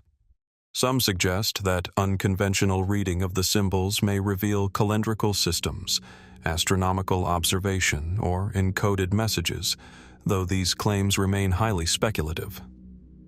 The rock, in this sense, functions as both artifact and puzzle, a tangible object that demands interpretation, yet yields no final answers. Reflecting on the Dighton rock, we confront the limits of knowledge and the allure of enigma. What did these markings mean to the people who made them, or to the explorers who first encountered them centuries later? How much of the story has been obscured by natural erosion, cultural disruption, and the passage of time? And perhaps most provocatively, how many other inscriptions, carvings, or signs remain hidden in rivers, mountains, deserts, and forests around the world, whispering fragments of forgotten histories that may never be fully recovered? As modern researchers continue to study the rock, high-tech imaging captures subtle grooves invisible to the naked eye, revealing patterns, alignments, and forms that hint at purpose without confirming it. In this way, the stone remains alive in scientific inquiry, a bridge between past and present, challenging us to interpret human action across centuries while acknowledging the enduring presence of natural forces. The Dighton rock embodies the tension between evidence and uncertainty, between what is tangible and what is inferred, between human ambition and the stubborn persistence of the inexplicable. The inscriptions of Dighton rock, weathered and enigmatic, remind us of the profound complexity of history. Like the Mercury pool beneath the Red Queen, the terraces of Yonaguni, and the bones of the Moa-nalo, it demonstrates that the past is often more intricate, more nuanced, and more elusive than linear narratives allow. Each groove, each mark, is a potential story, a fragment of human experience or natural process, silently resisting definitive interpretation. It invites careful observation, open-minded investigation, and the humility to accept that some mysteries may never be fully resolved. As we gaze at Dighton rock, shaped by hands or nature long ago, we are reminded of history's depth and complexity. Its inscriptions blur the line between human memory and natural forces, inviting us to wonder what other hidden stories lie in stones, rivers, and sediments. From the engraved surface of Dighton rock, where centuries of water, culture, and human curiosity converge into a single, enigmatic slab, our journey now carries us to the rugged highlands of New Zealand, to the remote Kaimanawa ranges.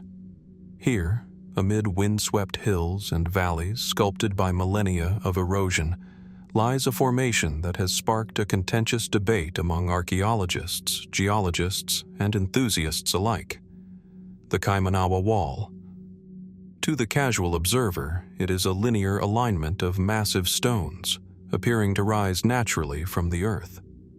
Yet, to those who study it, the wall may hint at a human presence long before written records or colonial settlement, a deliberate arrangement hidden in plain sight and shrouded by time, moss, and legend. The Kaimanawa Wall was first noted in the mid-20th century by local surveyors and hikers, who were struck by the straightness of its lines, the unusually flat faces of some stones, and the apparent uniformity of its construction. Stretching for several meters along a hillside, the formation is composed of andesite blocks, some weighing several tons, each partially embedded in soil and bedrock. Certain faces appear planar, corners sharply defined, and alignments suggesting purpose or intention. To geologists, these features are both intriguing and confounding. How could such uniformity emerge without human intervention? And if they were arranged, what knowledge, tools, or motivation lay behind the construction? Mainstream geological interpretations argue that the Kaimanawa Wall is entirely natural. The region is volcanic in origin, shaped by ancient lava flows, tectonic uplift, and erosional processes over tens of thousands of years. Columnar jointing, a natural phenomenon in which cooling lava fractures into linear blocks, is observed in multiple volcanic landscapes worldwide, producing formations that can appear remarkably engineered. Weathering, freeze-thaw cycles, and gravity can further enhance the illusion of alignment, creating planar surfaces and sharp edges that seem deliberate. In this view, the wall is a natural byproduct of geology, a testament to Earth's capacity to sculpt structures that evoke human craftsmanship. Yet the debate endures because certain features resist easy explanation. Some stones show angles and placements that, while possibly natural, appear unnervingly consistent over stretches of terrain. Observers note that the wall follows subtle contours of the hillside in a way that suggests surveying or planning. Could a natural formation so perfectly mimic human design? Or does this apparent alignment hint at something more? A lost population, a forgotten culture, or the remains of pre-Maori settlers whose traces are scarce in the archaeological record? The very ambiguity fuels speculation, drawing in geologists, archaeologists, and fringe theorists alike. Speculative interpretations have ranged widely. Some argue that the wall is a prehistoric construction, predating the arrival of Polynesian navigators in New Zealand around 1300 CE. Advocates cite oral traditions and alignment patterns that may correspond with celestial events, hinting at ritual, ceremonial, or territorial purposes. Others suggest it could be a marker of resource extraction or early habitation, using stones to delineate boundaries or to serve as defensive structures. Yet no corroborating artifacts, tools, ceramics, or other cultural remains have been definitively associated with the formation, leaving these claims tantalizing but unproven. The stones themselves invite scrutiny. Some blocks show flat faces that could be interpreted as worked surfaces, while others appear fractured in ways consistent with natural jointing. The wall contains a mixture of sizes, from modest blocks easily moved by one or two people, to massive stones whose relocation would require sophisticated engineering or sheer manpower. How could a culture accomplish such construction without leaving additional traces of occupation? Or is it possible that natural forces alone produced a combination of flat plains, linear alignments, and stacked appearances sufficient to deceive even careful observers? Investigations into the site have also emphasized erosion and vegetation. The Kaimanawa ranges experience heavy rainfall, seasonal snow, and strong winds, all of which contribute to soil movement, rock displacement, and moss or lichen growth. Over centuries, these factors obscure details and exaggerate linearity, giving rise to the illusion of purpose. Indeed, close inspection of individual blocks often reveals irregularities inconsistent with intentional shaping. Yet even geologists concede that, when viewed from a distance, the wall evokes the unmistakable impression of design, an optical paradox that continues to intrigue both professional and amateur observers. Cultural significance adds another layer to the mystery. The Maori, indigenous to New Zealand, have extensive oral traditions concerning the land, spirits, and ancient structures. While no Maori legends explicitly describe the Kaimanawa Wall, the region is rich in myth, spiritual sites, and ceremonial markers. Some scholars suggest the wall could have been adapted or revered by Maori explorers encountering it in earlier centuries, potentially linking natural features with cultural meaning. In this way, the formation functions not only as a physical puzzle, but also as a canvas for human interpretation, shaped by both nature and narrative. The Kaimanawa Wall debate echoes patterns seen throughout our exploration of history's deepest rabbit holes. Like the Dighton rock inscriptions, it presents ambiguous evidence that invites multiple, often conflicting interpretations. Like the Red Queen's Mercury pool at Teotihuacan, it challenges assumptions about human interaction with materials, landscape, and ritual practice. And like Yonaguni or the Moa-nalo timeline, it exists at the intersection of geological, archaeological, and speculative inquiry, a place where certainty is elusive, yet the human imagination is fully engaged. Fringe theories extend the intrigue even further.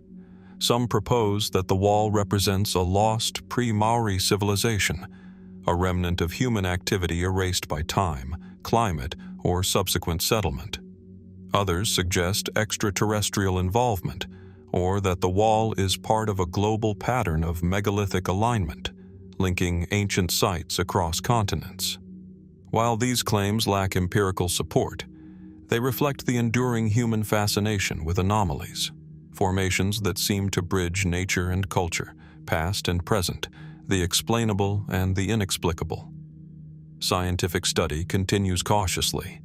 Modern geologists employ LiDAR scanning, 3D modeling, and sediment analysis to understand the wall's formation, attempting to distinguish natural fracturing from potential human alteration.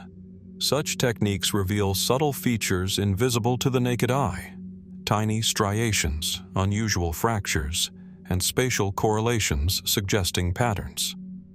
Yet interpretations remain tentative, emphasizing how difficult it is to establish origin in environments where both geology and human presence can leave overlapping signatures.